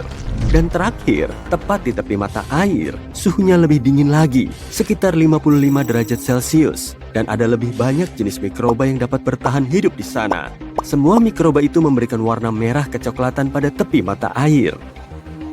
Namun para ilmuwan percaya bahwa manusia dan beragam aktivitasnya mungkin telah memengaruhi warna fitur hidrotermal Yellowstone.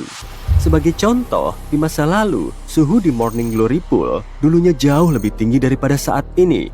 Makanya warnanya biru pekat.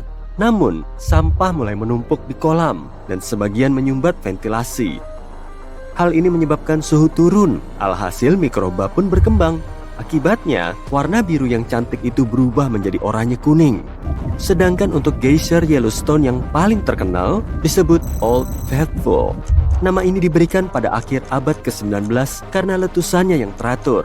Geyser ini lebih aktif daripada yang lain, meletus sekitar 20 kali sehari. Masing-masing peristiwa luar biasa ini berlangsung dari 1 hingga 5 menit dan air mancur yang mengepul bisa mencapai ketinggian 55 meter.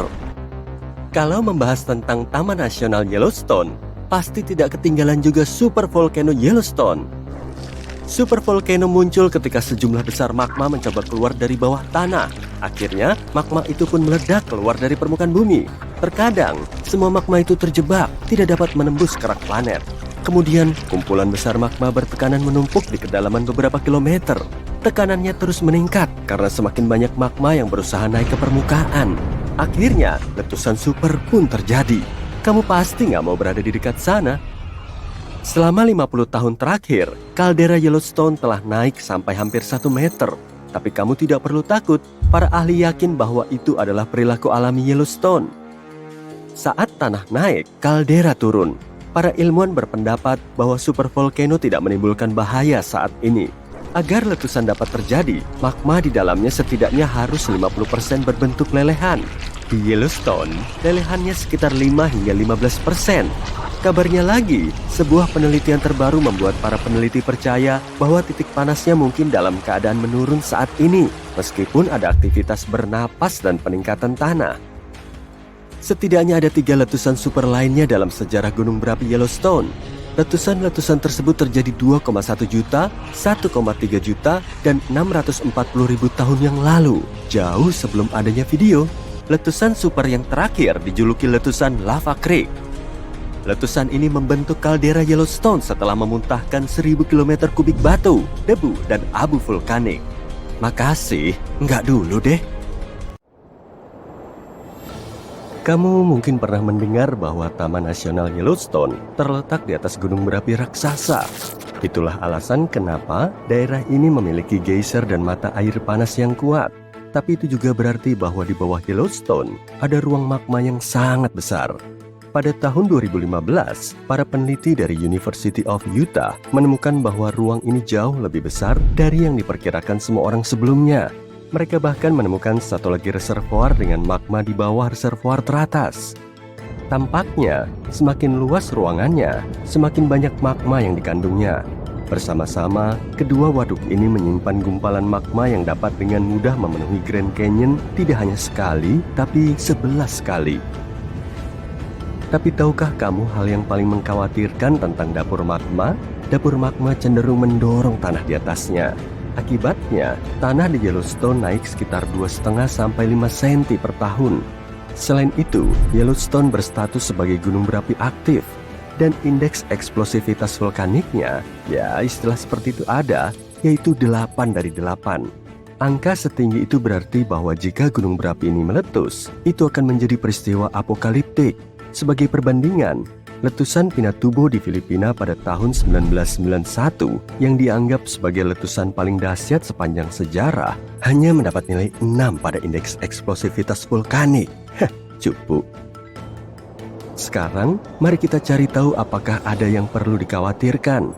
Pada bulan Maret 2023, Stasiun Seismograf Universitas Utah mencatat 354 gempa bumi di seluruh wilayah Taman Nasional Yellowstone. Kedengarannya banyak sekali, namun perlu diingat bahwa kejadian yang paling mengesankan pada bulan itu adalah gempa bumi mini berkekuatan 3,7 skala Richter. Gempa ini merupakan bagian dari rangkaian 106 gempa bumi yang dimulai pada tanggal 29 Maret dan terus berlanjut hingga akhir bulan. Ya, gempa bumi rupanya juga terjadi secara bergerombolan, jadi waspadalah. Para ahli mengatakan bahwa aktivitas seismik Yellowstone memang agak lebih aktif dari biasanya, tapi itu tidak terlalu serius. Seorang ahli geofisika yang bekerja di Yellowstone Volcano Observatory bernama Michael Pollan menyatakan bahwa gunung berapi ini tidak akan meletus dalam waktu dekat. Agar hal ini bisa terjadi, harus ada cukup banyak magma yang siap untuk meletus di bawah permukaan. Juga harus ada tekanan yang cukup untuk menyebabkan magma ini naik. Namun, tidak satu pun dari kedua kondisi ini ada saat ini. Menurut ahli, Yellowstone saat ini stabil. Pada saat yang sama, Pollan dan timnya melacak semua jenis aktivitas bawah tanah, mencari tanda-tanda peringatan akan kemungkinan terjadinya letusan. Beberapa di antaranya adalah frekuensi gempa bumi dan deformasi tanah. Ribuan gempa bumi kecil ditambah dengan perubahan ekstrim pada permukaan tanah di area tersebut dapat mengkhawatirkan. Tim juga memantau suhu fitotermal Taman Nasional. Itu adalah tanda lain yang patut diperhatikan dari potensial bencana, perubahan aktivitas geyser di seluruh Taman Nasional, serta emisi gas dan panas. Jadi, meskipun media mengklaim bahwa Yellowstone akan segera meletus karena letusan terakhir terjadi 70.000 tahun yang lalu, bukan seperti itu cara kerja gunung berapi. Para ahli mengatakan bahwa ini adalah salah satu kesalahpahaman yang paling populer tentang gunung berapi. Gunung berapi tidak mengikuti jadwal. Namun, jika letusan super benar-benar terjadi, hal yang paling mengkhawatirkan bagi kita bukanlah aliran lahar dan bukan pula gempa bumi yang kemungkinan besar akan menyertai bencana alam tersebut. Tidak, konsekuensi terburuk dari letusan super seperti itu adalah hujan abu. Mari kita lihat bagaimana rasanya ketika gunung berapi Yellowstone meletus beberapa tahun yang lalu. Setidaknya telah terjadi 3 letusan super dalam sejarah gunung berapi ini. Yang paling dahsyat adalah 2.500 kali lebih dahsyat daripada letusan gunung St. Helens yang menakutkan di negara bagian Washington pada tahun 1980. Adapun letusan super yang paling baru dijuluki letusan Lava Creek. Letusan ini membentuk kaldera Yellowstone setelah memuntahkan sejumlah besar debu, abu vulkanik, dan batu ke udara. Baru-baru ini, para ilmuwan juga telah mengetahui tentang 2 letusan super lain yang sebelumnya tidak diketahui, yang terjadi sekitar 9 dan 8,7 juta tahun yang lalu. Letusan yang lebih baru dari keduanya sekarang dianggap sebagai peristiwa terbesar yang tercatat di seluruh provinsi vulkanik Snake River Yellowstone. Bagaimanapun, mari kita lihat apa yang terjadi jutaan tahun yang lalu. Karena aku belum ada saat itu, jadi kita semua mengasumsikan hal ini berdasarkan bukti. Tanda-tanda pertama dari bencana itu muncul jauh sebelum bencana itu terjadi. Selama ribuan tahun, panas telah meningkat dari dalam perut bumi. Panas tersebut telah melelehkan batuan di bawah kerak planet dan meninggalkan ruang-ruang besar. Ruang-ruang itu diisi dengan campuran bertekanan antara batuan semi padat, magma, uap air, dan gas-gas yang berbeda, termasuk karbon dioksida. Semua cairan bawah tanah yang panas ini terus meluas karena semakin banyak magma yang masuk seiring berjalannya waktu. Tanah di atas sistem gunung berapi naik ke atas hampir tanpa terasa. Setahun sebelum letusan super, Yellowstone memberikan peringatan, mungkin bersendawa, tapi selama itu tidak ada seorang pun yang bisa menafsirkan sinyal-sinyal ini. Ditambah lagi, proses-proses yang mengkhawatirkan itu sebagian besar terjadi di bawah tanah.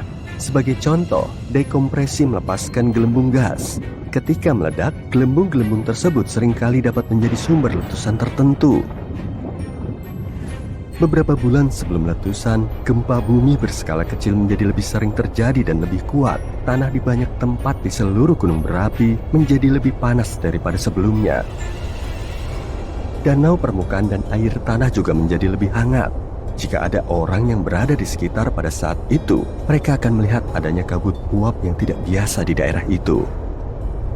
Tidak lama sebelum letusan dimulai, tekanan yang terus meningkat mendorong tanah di atas dapur magma ke atas. Hal ini membuat tanah berbentuk kubah, Retakan-retakan sempit mulai terbuka di sepanjang tepi kubah ini. Bayangkan membuka botol soda setelah kamu mengocoknya. Hal seperti itu terjadi di dekat gunung berapi. Seperti Mentos dan Diet Coke, tekanan dilepaskan melalui retakan-retakan itu ketika gas-gas menyembur keluar dari bawah permukaan. Tepat sebelum bencana, tanah di sekitar gunung berapi Yellowstone terangkat. Kolam panas bumi dan geyser memanas hingga mencapai suhu mendidih dan menjadi lebih asam dari biasanya. Magma mulai naik ke permukaan. Pada satu titik, atap batu dari dapur magma tidak dapat menahannya lagi dan letusan pun dimulai. Getaran kecil namun konstan mulai menggerakkan tanah beberapa hari sebelum bencana. Namun, guncangan yang sesungguhnya baru terjadi beberapa menit sebelum letusan. Dengan suara gemuruh yang memekakan telinga, bongkahan besar lava dan abu meluncur ke udara. Dalam beberapa menit, aliran piroklastik mengalir melintasi area tersebut dengan kecepatan seperti angin topan.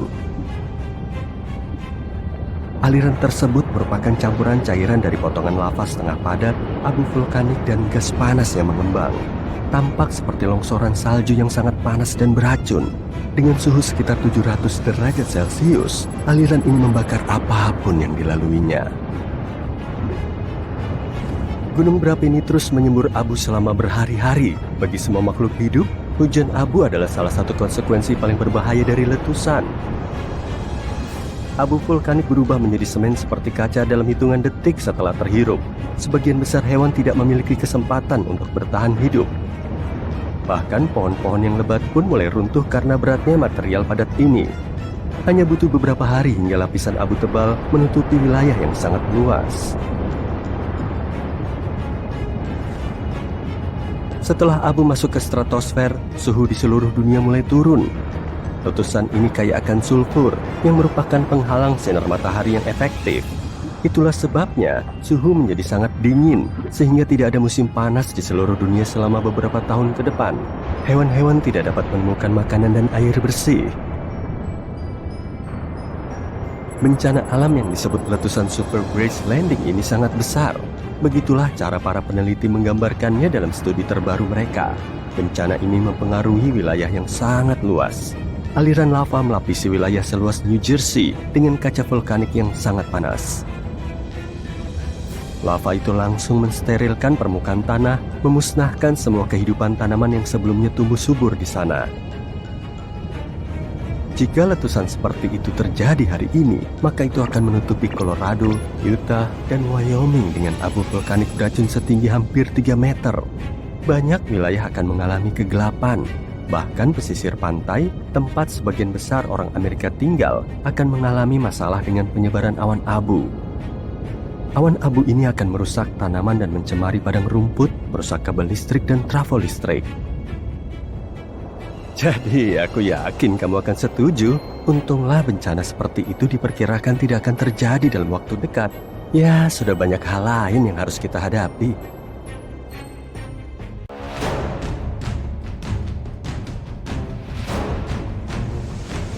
Tsunami Boxing Day, Indonesia. Gempa bawah laut mulai terjadi di pagi hari. Getarannya memicu sejumlah gelombang tsunami. Gelombang tertingginya setara dengan monumen Arc de Triomphe di Paris. Mega tsunami Gunung Unzen. Letusan gunung berapi dahsyat memicu terjadinya tanah longsor dari kubah lava yang berumur 4.000 tahun. Longsorannya menimpa kota Shimabara dan jatuh ke laut, lalu terjadilah mega tsunami. Mega tsunami bendungan Feijoz, Italia. Sejumlah 255 meter kubik lahan hutan, tanah, serta bebatuan tercebur ke danau karena tanah longsor. Gelontoran air keruh menyapu desa kecil yang ada di bawah bendungan Feijoz. Lalu terdengar gemuruh dahsyat disertai luapan air dari bibir bendungan meluluh lantakan semua benda yang dilaluinya. Mega tsunami Gunung St. Helens, Amerika Serikat. Saat Gunung St. Helens meletus, puncaknya yang setinggi 457 meter runtuh menjadi tanah longsor raksasa. Sebagian longsorannya jatuh ke Danau Spirit dan membentuk sejumlah gelombang hampir setinggi Menara Eiffel. Tsunami Teluk Lituya, Alaska. Gempa bumi telah menyebabkan tanah longsor lalu menimbulkan mega gelombang. Gelombang dahsyat ini menghantam area tanjung, menggerus pepohonan, tanaman, dan tanah hingga sampai batuan dasar. Molokai, Hawaii. Sepertiga bagian dari Gunung Molokai Timur runtuh ke Samudra Pasifik. Akibatnya, terjadi tsunami setinggi Menara Shanghai, gedung tertinggi kedua di dunia. Bahkan, gelombangnya sampai ke Meksiko dan California. Tsunami akibat asteroid di Yucatan. Asteroid yang kabarnya telah memusnahkan dinosaurus juga menghantam semenanjung Yucatan, kemudian memicu mega tsunami terdahsyat dalam sejarah. Tinggi gelombangnya hampir 2 kali lipatnya Burj Khalifa, gedung tertinggi di dunia. Badai Mitch terjadi di barat laut Karibia. Tak lama kemudian, Mitch berubah jadi badai terdahsyat ke-8 di Samudra Atlantik, bahkan sampai saat ini. Badai ini mengguyurkan air hujan sebanyak 10 cm per jam selama 2 hari di Honduras. Akibatnya, terjadi tanah longsor dan banjir parah. Badai Ellen merupakan badai langka dan kuat. Badai ini termasuk dalam kategori 5 atau yang terkuat. Akibat bencana ini, kerugian material yang harus ditanggung mencapai 30 triliun rupiah. Badai besar. Setelah menerjang Barbados, badai ini terus bergerak, menggoyak kulit pepohonan yang tumbuh di Pulau Martinique dan Saint Lucia, lalu bergerak menjauh. Bencana mengerikan ini berlangsung selama 6 hari. Badai Dorian. Inilah badai siklon tropis terkuat yang pernah menghantam Kepulauan Bahama, meluluh lantakan sebagian besar bangunan yang ada, lalu menyapunya ke lautan.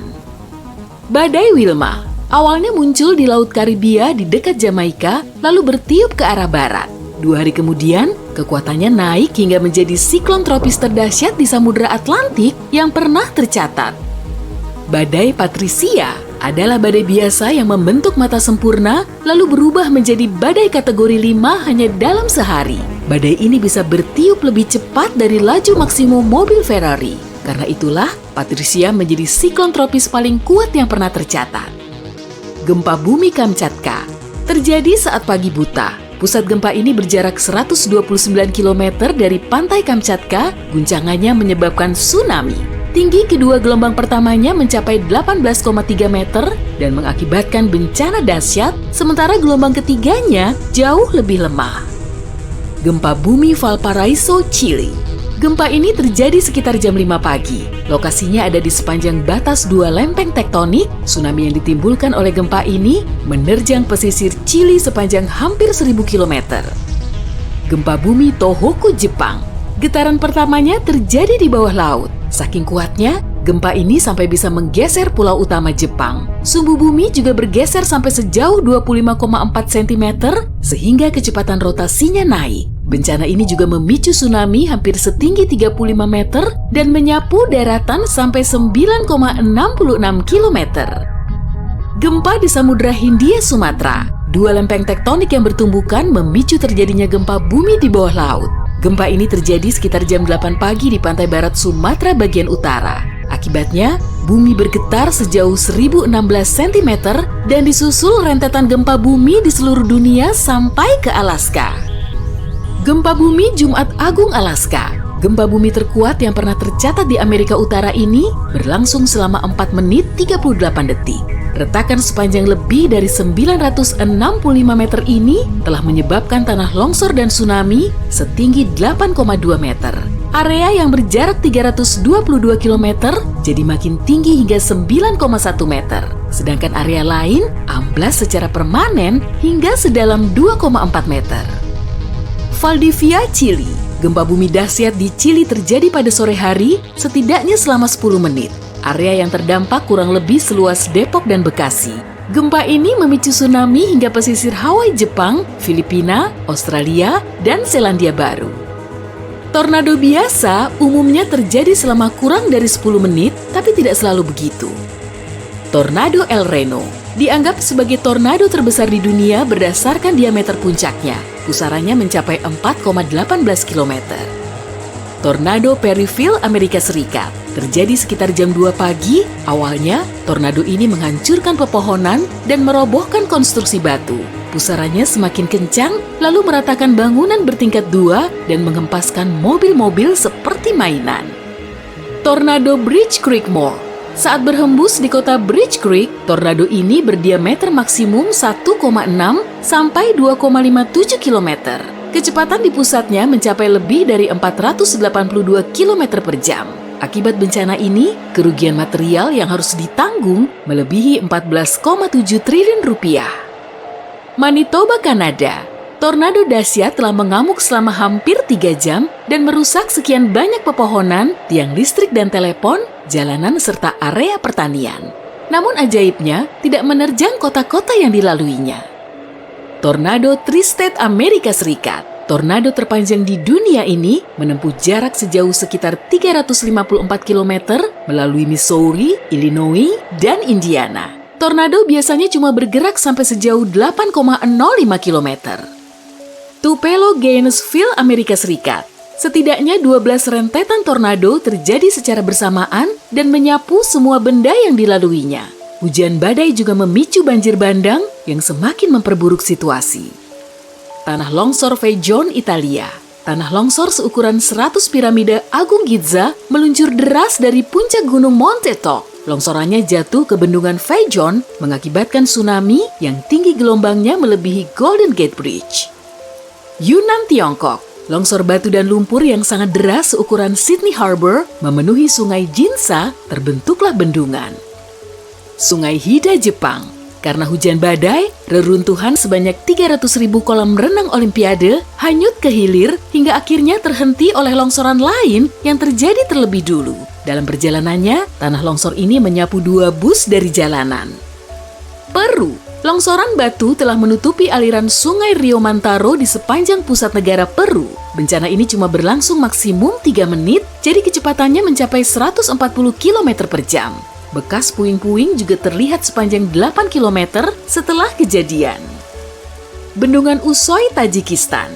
Disebabkan oleh gempa berkekuatan 7,4 magnitudo, batu berjatuhan ke sungai Murgab dan menutupi alirannya. Maka terbentuklah bendungan Usoy, salah satu bendungan tertinggi di dunia.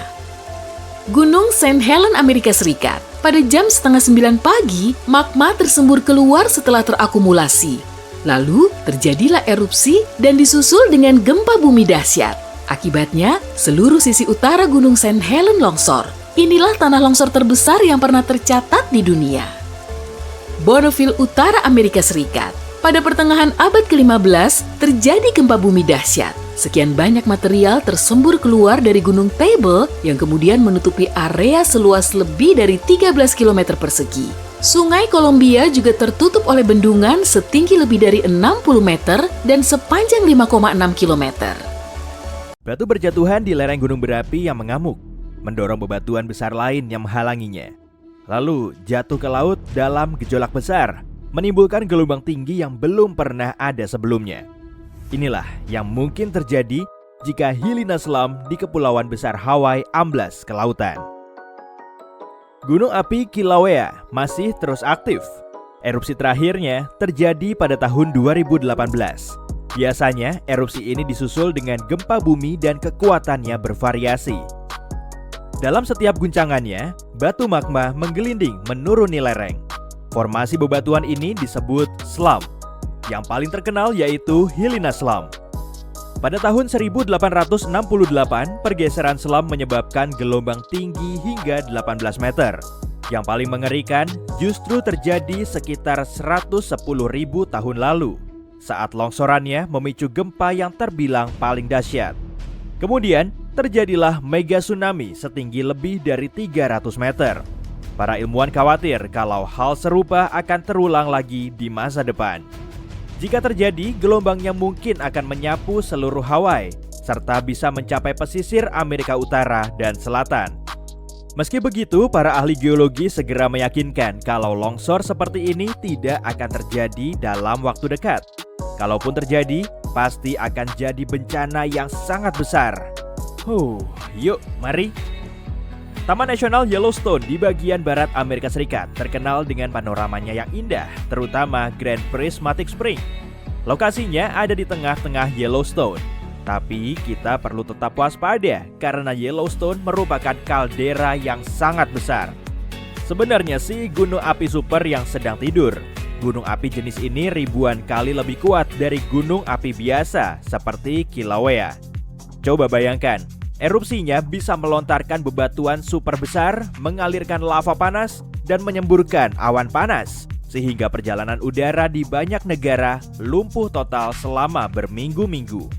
Kamu bisa bayangkan kalau kejadiannya 1000 kali lebih dahsyat. Nah, beginilah kalau Yellowstone mengalami erupsi.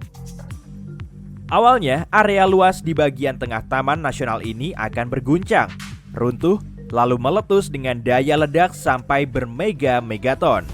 Lava mengalir keluar dibarengi batu magma yang menutupi area seluas 100 km persegi, atau kurang lebih seluas Jakarta Selatan. Yang paling berbahaya justru abu vulkaniknya. Awan panas akan membumbung tinggi sampai berkilo-kilometer di udara, lalu terbawa angin ke segala penjuru. Karena jauh lebih dahsyat dari erupsi gunung api biasa, daya jangkau dan kerusakannya juga jauh lebih parah. Abunya berat dan tebal, jadi akan menyelimuti wilayah yang sangat luas, merusak area pertanian, bahkan gedung. Selain itu, abu ini akan berhamburan di langit dan menghalangi sinar matahari. Akibatnya, suhu bumi akan turun. Muncullah musim dingin bohongan. Erupsi gunung api biasa bisa menurunkan suhu global hingga beberapa derajat. Dan erupsi gunung api super akan menyebabkan zaman es baru. Untungnya, erupsi gunung api super Yellowstone sangat tidak mungkin terjadi dalam waktu dekat atau kapanpun juga. Sepanjang sejarah, gunung api ini cuma meletus 3 kali. Lagi pula, tidak ada bukti kalau bencana seperti ini akan terjadi lagi. Para ilmuwan memperkirakan kemungkinannya 0,00014%. Angka ini jauh lebih kecil dibanding asteroid yang mungkin memusnahkan kita semua. Masih soal asteroid. Kalau dinosaurus bisa ngomong, atau kalau masih hidup, hewan ini pasti akan bilang, ancaman asteroid bukan omong kosong loh. Para ilmuwan dari NASA sudah melacak 90% asteroid di dekat bumi yang berukuran cukup besar. Tidak ada satupun yang perlu kita khawatirkan. Tapi masih ada 10% asteroid lain yang belum diketahui lokasinya. Apalagi arah lesatan asteroid bisa berubah karena tarikan objek luar angkasa lain dan akhirnya mengarah ke bumi. Gawat! Kalau asteroid yang menabrak bumi berukuran cukup besar, katakanlah berdiameter 1,6 km, akan terjadi ledakan kuat yang mampu memusnahkan banyak kota besar hanya dalam hitungan detik. Kemudian, terbentuklah awan debu dan serpihan yang akan menghalangi sinar matahari, seperti awan abu dari gunung berapi. Selanjutnya, seluruh dunia mengalami musim dingin selama seabad. Tapi kemungkinan asteroid jatuh di lautan. Kalau sudah begini, gelombang setinggi berkilo-kilometer akan menyapu kota-kota di sepanjang pesisir di seluruh dunia. Setidaknya tidak akan ada zaman es baru. Meski para ilmuwan cukup yakin kalau ancaman ini tidak akan ada dalam waktu dekat, kita tidak bisa sepenuhnya abai loh. Manusia perlu waktu 5 tahun untuk mempersiapkan diri dalam menghadapi bencana seperti ini. Kalau asteroid besar di dekat bumi tiba-tiba mengubah arah lesatannya, lalu menuju ke bumi, kita tidak akan sanggup menghadapinya. Bencana yang sangat mungkin terjadi ada di negeri Paman Sam, lebih tepatnya Sesar San Andreas di California. Sesar ini bisa pecah sewaktu-waktu dan para ilmuwan memperkirakan gempa bumi di sepanjang jalur ini kemungkinan terjadi 3 dekade mendatang. Kalau benar-benar terjadi, keadaannya akan sangat mengerikan. Mereka memperkirakan kekuatan gempanya 8,0 magnitudo atau setara dengan gempa terparah sepanjang sejarah. Gempa ini bahkan akan lebih membahayakan karena California punya beberapa kota terpadat di bagian barat Amerika Serikat, termasuk Los Angeles dan San Francisco. Di sana banyak gedung pencakar langit dan biasanya gedung-gedung ini rentan terhadap getaran di bawah tanah. Gempa bumi San Andreas bisa menimbulkan kerusakan parah, baik di perkotaan maupun pedesaan. Belum cukup sampai di situ. Tanahnya bisa terbelah lalu meluluh lantakkan gedung, area pertanian, dan benar-benar mengubah lanskap kota. Tetap saja, ilmuwan yakin kalau kemungkinan terjadinya gempa seperti ini hanya 7% dalam 30 tahun ke depan. Jadi, kemungkinan besar atau 93%-nya kita tidak akan menyaksikan peristiwa ini selagi hidup. Ada juga bahaya gempa bumi lain yang letaknya tidak jauh dari California, yakni Megatrust di Chile. Negara ini berada tepat di atas zona subduksi atau lokasi pertemuan dua lempeng tektonik yang saling menunjam. Disinilah tekanan terakumulasi oleh gerakan lempeng yang terus-menerus. Saat tekanannya terlalu besar, terjadilah gempa bumi dahsyat. Gempa bumi sering sekali terjadi di Chili dalam beberapa tahun terakhir. Para ilmuwan khawatir gempa super dahsyat sedang mengintai. Menurut prediksi mereka, gempa besar akan terjadi sebelum akhir abad ini dan akan merusak area pantai. Gempa yang lebih kecil saja bisa menyebabkan tsunami yang membanjiri pantai baratnya. Sedangkan tsunami besar kemungkinan akan memicu gelombang yang sangat tinggi. Berita baiknya, penduduk Chili tahu cara mengantisipasinya dan para ahli geologi cukup yakin kalau mereka akan bisa berevakuasi sebelum gempa bumi itu terjadi. Pada September 1859, astronom Richard Carrington sedang mengamati matahari. Tiba-tiba ia melihat kobaran di permukaannya. Carrington menuliskan kejadian ini dalam buku catatannya, tapi dia baru tahu pentingnya fenomena ini beberapa hari kemudian. Energi dari kobaran itu sampai ke bumi dan langsung menabrak planet kita. Aurora Borealis pun muncul di langit Kuba dan membakar kabel telegraf di seluruh dunia. Badai matahari ini disebut sebagai peristiwa Carrington. Badai matahari lumayan sering mengenai bumi dan tidak ada yang sekuat peristiwa Carrington. Tapi pada tahun 2012, para astronom mencatat suar matahari dengan energi serupa hampir mengenai planet kita lagi. Kalau saja peristiwa ini terjadi 1 minggu sebelumnya, kita pasti akan sangat kesulitan. Sekarang ini kita sangat bergantung pada listrik di hampir semua lini kehidupan. Badai matahari yang kuat akan sangat mengacaukan medan elektromagnetik bumi. Seluruh peralatan listrik akan mati atau korsleting dan trafo besar akan rusak total. Diperlukan waktu bertahun-tahun untuk memperbaikinya. Belum lagi biaya mati lampu total akan mencapai kuadriliun rupiah. Sangat disayangkan sih, sains tidak bisa memprediksi badai matahari. Dan kalaupun sudah mengantisipasinya, kita tetap tidak akan sanggup menghentikannya. Suar ini terjadi dalam hitungan detik, dan partikel cuma perlu waktu sekitar 8 menit untuk sampai di atmosfer bumi, lalu menyebabkan gangguan. Mati listrik akan terjadi beberapa saat kemudian, mungkin dalam 1 atau 2 hari saat awan plasma besar sampai di bumi. Saat itulah, kita tidak akan bisa berlindung dari suar matahari.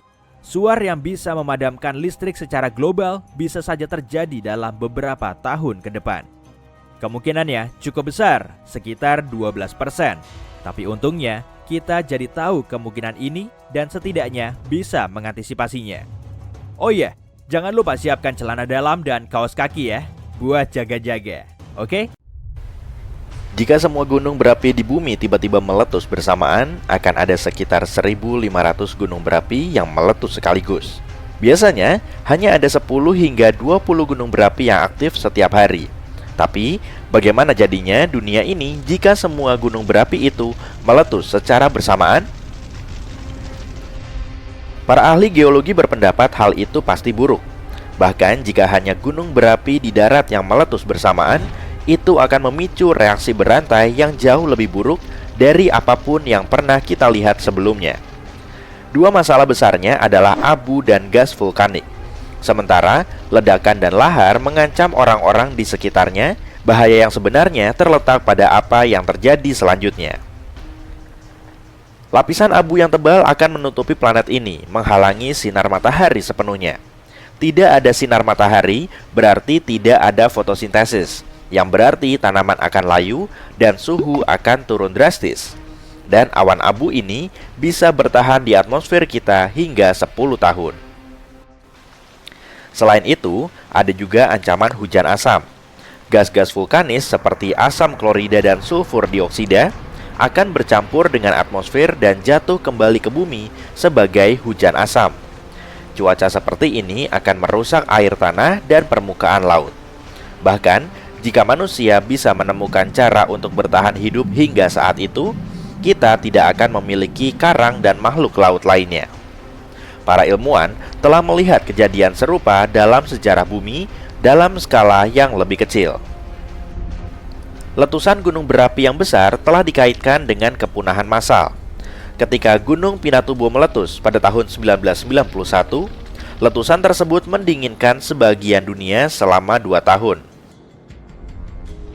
Namun, sisa karbon dioksida dari letusan ini juga dapat memanaskan planet ini, seperti halnya kita menyalakan kompor untuk memanggang, demi mendapatkan lapisan ekstra renyah pada kaserol.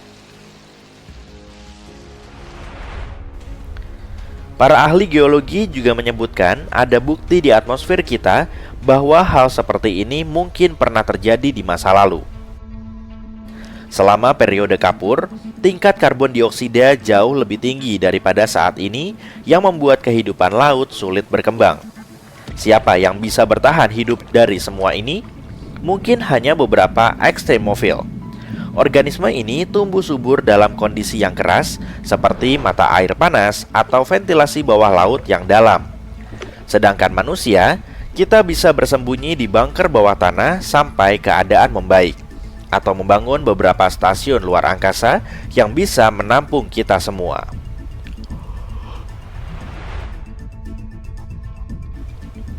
Kemungkinan semua gunung berapi meletus sekaligus sangat kecil. Hal ini karena tidak ada satu sumber raksasa yang memasok semua gunung berapi di bumi. Masing-masing dari lubang ini memiliki deposit magma sendiri, kecuali untuk beberapa kasus di mana beberapa gunung berbagi pasokan. Sebagai contoh, pada tahun 1912, Nova Rupta di Alaska meletus bersamaan dengan gunung berapi lain yang berbagi magma. Para ilmuwan juga telah menemukan bukti adanya magma yang bersembunyi di bawah area vulkanik, seperti di bawah zona vulkanik Taupo di Selandia Baru.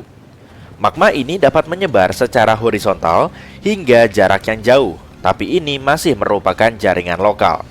Bahkan, jika kita menganggap semua magma di bawah Taupo sebagai satu sistem, ini tidak terhubung dengan area vulkanis lain seperti Indonesia atau Filipina. Karena sebagian besar terisolasi, gunung berapi tidak dapat bersinkronisasi untuk meletus sekaligus. Magma berasal dari proses yang berbeda, seperti dekompresi mantel atau penambahan air ke mantel melalui subduksi. Tidak ada cara untuk membuat semua gunung berapi ini meletus bersamaan karena cara kerja tektonik.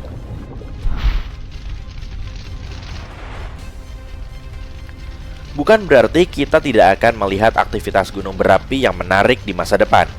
Ambil contoh area bawah laut di dekat British Columbia, di mana baru-baru ini tercatat ada sekitar 200 gempa bumi kecil per jam. Jauh di bawah dasar Samudra Pasifik, di lepas pantai Pulau Vancouver, magma akan meletus, memanaskan air hingga menggelegak seperti soda. Namun, peristiwa ini kemungkinan besar tidak akan diketahui oleh siapapun selain para ilmuwan. Letusan yang ditunggu kemungkinan besar akan terjadi sekitar 5 km di bawah permukaan laut. Para ilmuwan menjelaskan bahwa gempa bumi yang terjadi berkisar antara magnitudo negatif hingga 4,1, yang berarti hanya mereka yang berada di dekatnya yang akan merasakan getaran. Aktivitas tidak biasa ini memberi kita kesempatan langka untuk mempelajari bagaimana kerak bumi terbentuk. Suhu magma di bawah dasar laut diperkirakan hampir mencapai 800 derajat Celcius, namun akan mendingin dengan cepat saat meletus dan bersentuhan dengan air. Batuan cair ini akan membeku saat bersentuhan dengan dasar laut dan dengan cepat berubah menjadi hitam. Peristiwa ini akan berguna bagi para ahli biologi yang akan berkesempatan untuk mempelajari respons hewan laut terhadap perubahan apapun. Lari! Antartika yang sering dilihat sebagai benua es yang luas juga menyimpan kejutan vulkanis di bawah permukaannya yang membeku. Para peneliti telah mengidentifikasi lebih dari 130 gunung berapi di bawah lapisan es bagian barat saja, menjadikannya wilayah vulkanis terbesar di bumi.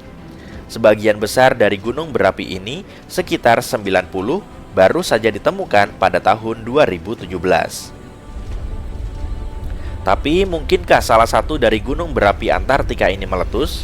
Ini tergantung gunung berapi mana yang kita bicarakan. Meskipun formasi-formasi ini relatif mudah dalam hal geologi, sulit bagi para ilmuwan untuk mengetahui apakah masih aktif atau tidak. Hanya ada 2 gunung berapi aktif yang telah dikonfirmasi di Antartika, Pulau Deception dan Gunung Erebus.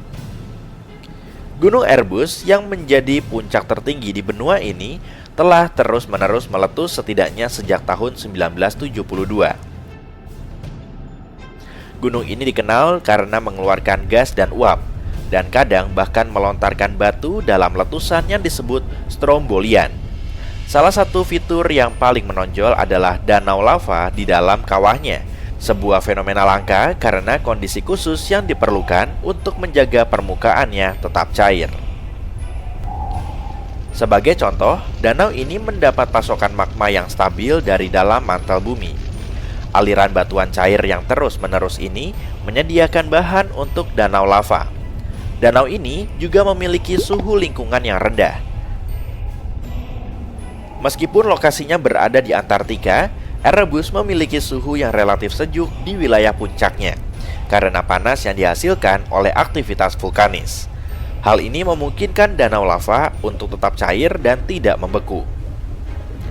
Pulau Deception, gunung berapi aktif lainnya, terakhir kali meletus pada tahun 70-an. Meskipun saat ini tidak menunjukkan tanda-tanda akan segera meletus, gunung ini dipantau secara ketat untuk setiap aktivitas yang mengkhawatirkan. Selain 2 gunung berapi yang dipastikan aktif, Antartika juga dihiasi dengan fumarole, lubang di kerak bumi yang melepaskan gas dan uap. Terkadang fumarole ini dapat menciptakan menara es yang mencapai ketinggian 3 meter.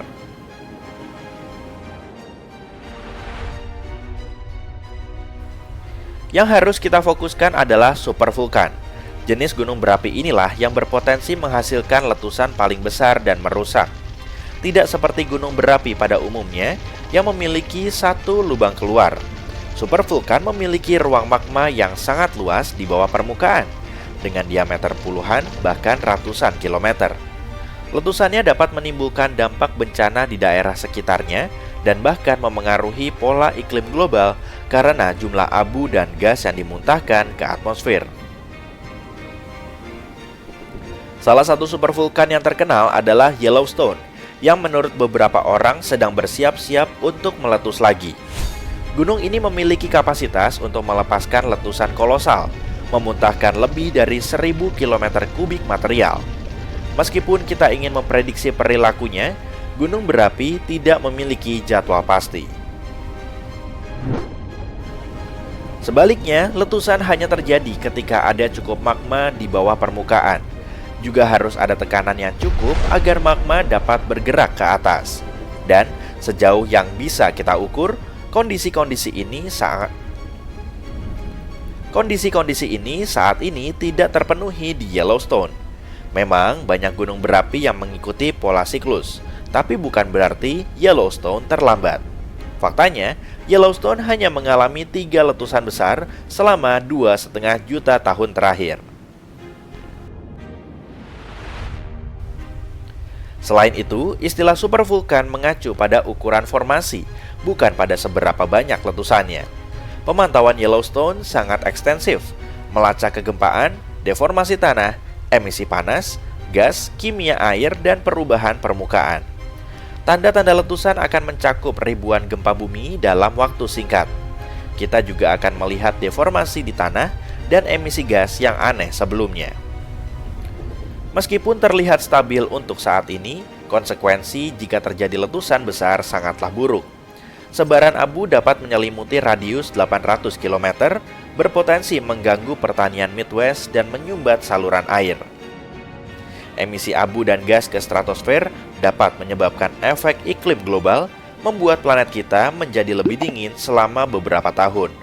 Dan ya, kami telah melihat beberapa penelitian yang menunjukkan ada lebih banyak batuan cair di bawah gunung berapi Yellowstone daripada yang diyakini oleh para ilmuwan. Namun, hal itu tidak berarti bahaya tengah mengintai.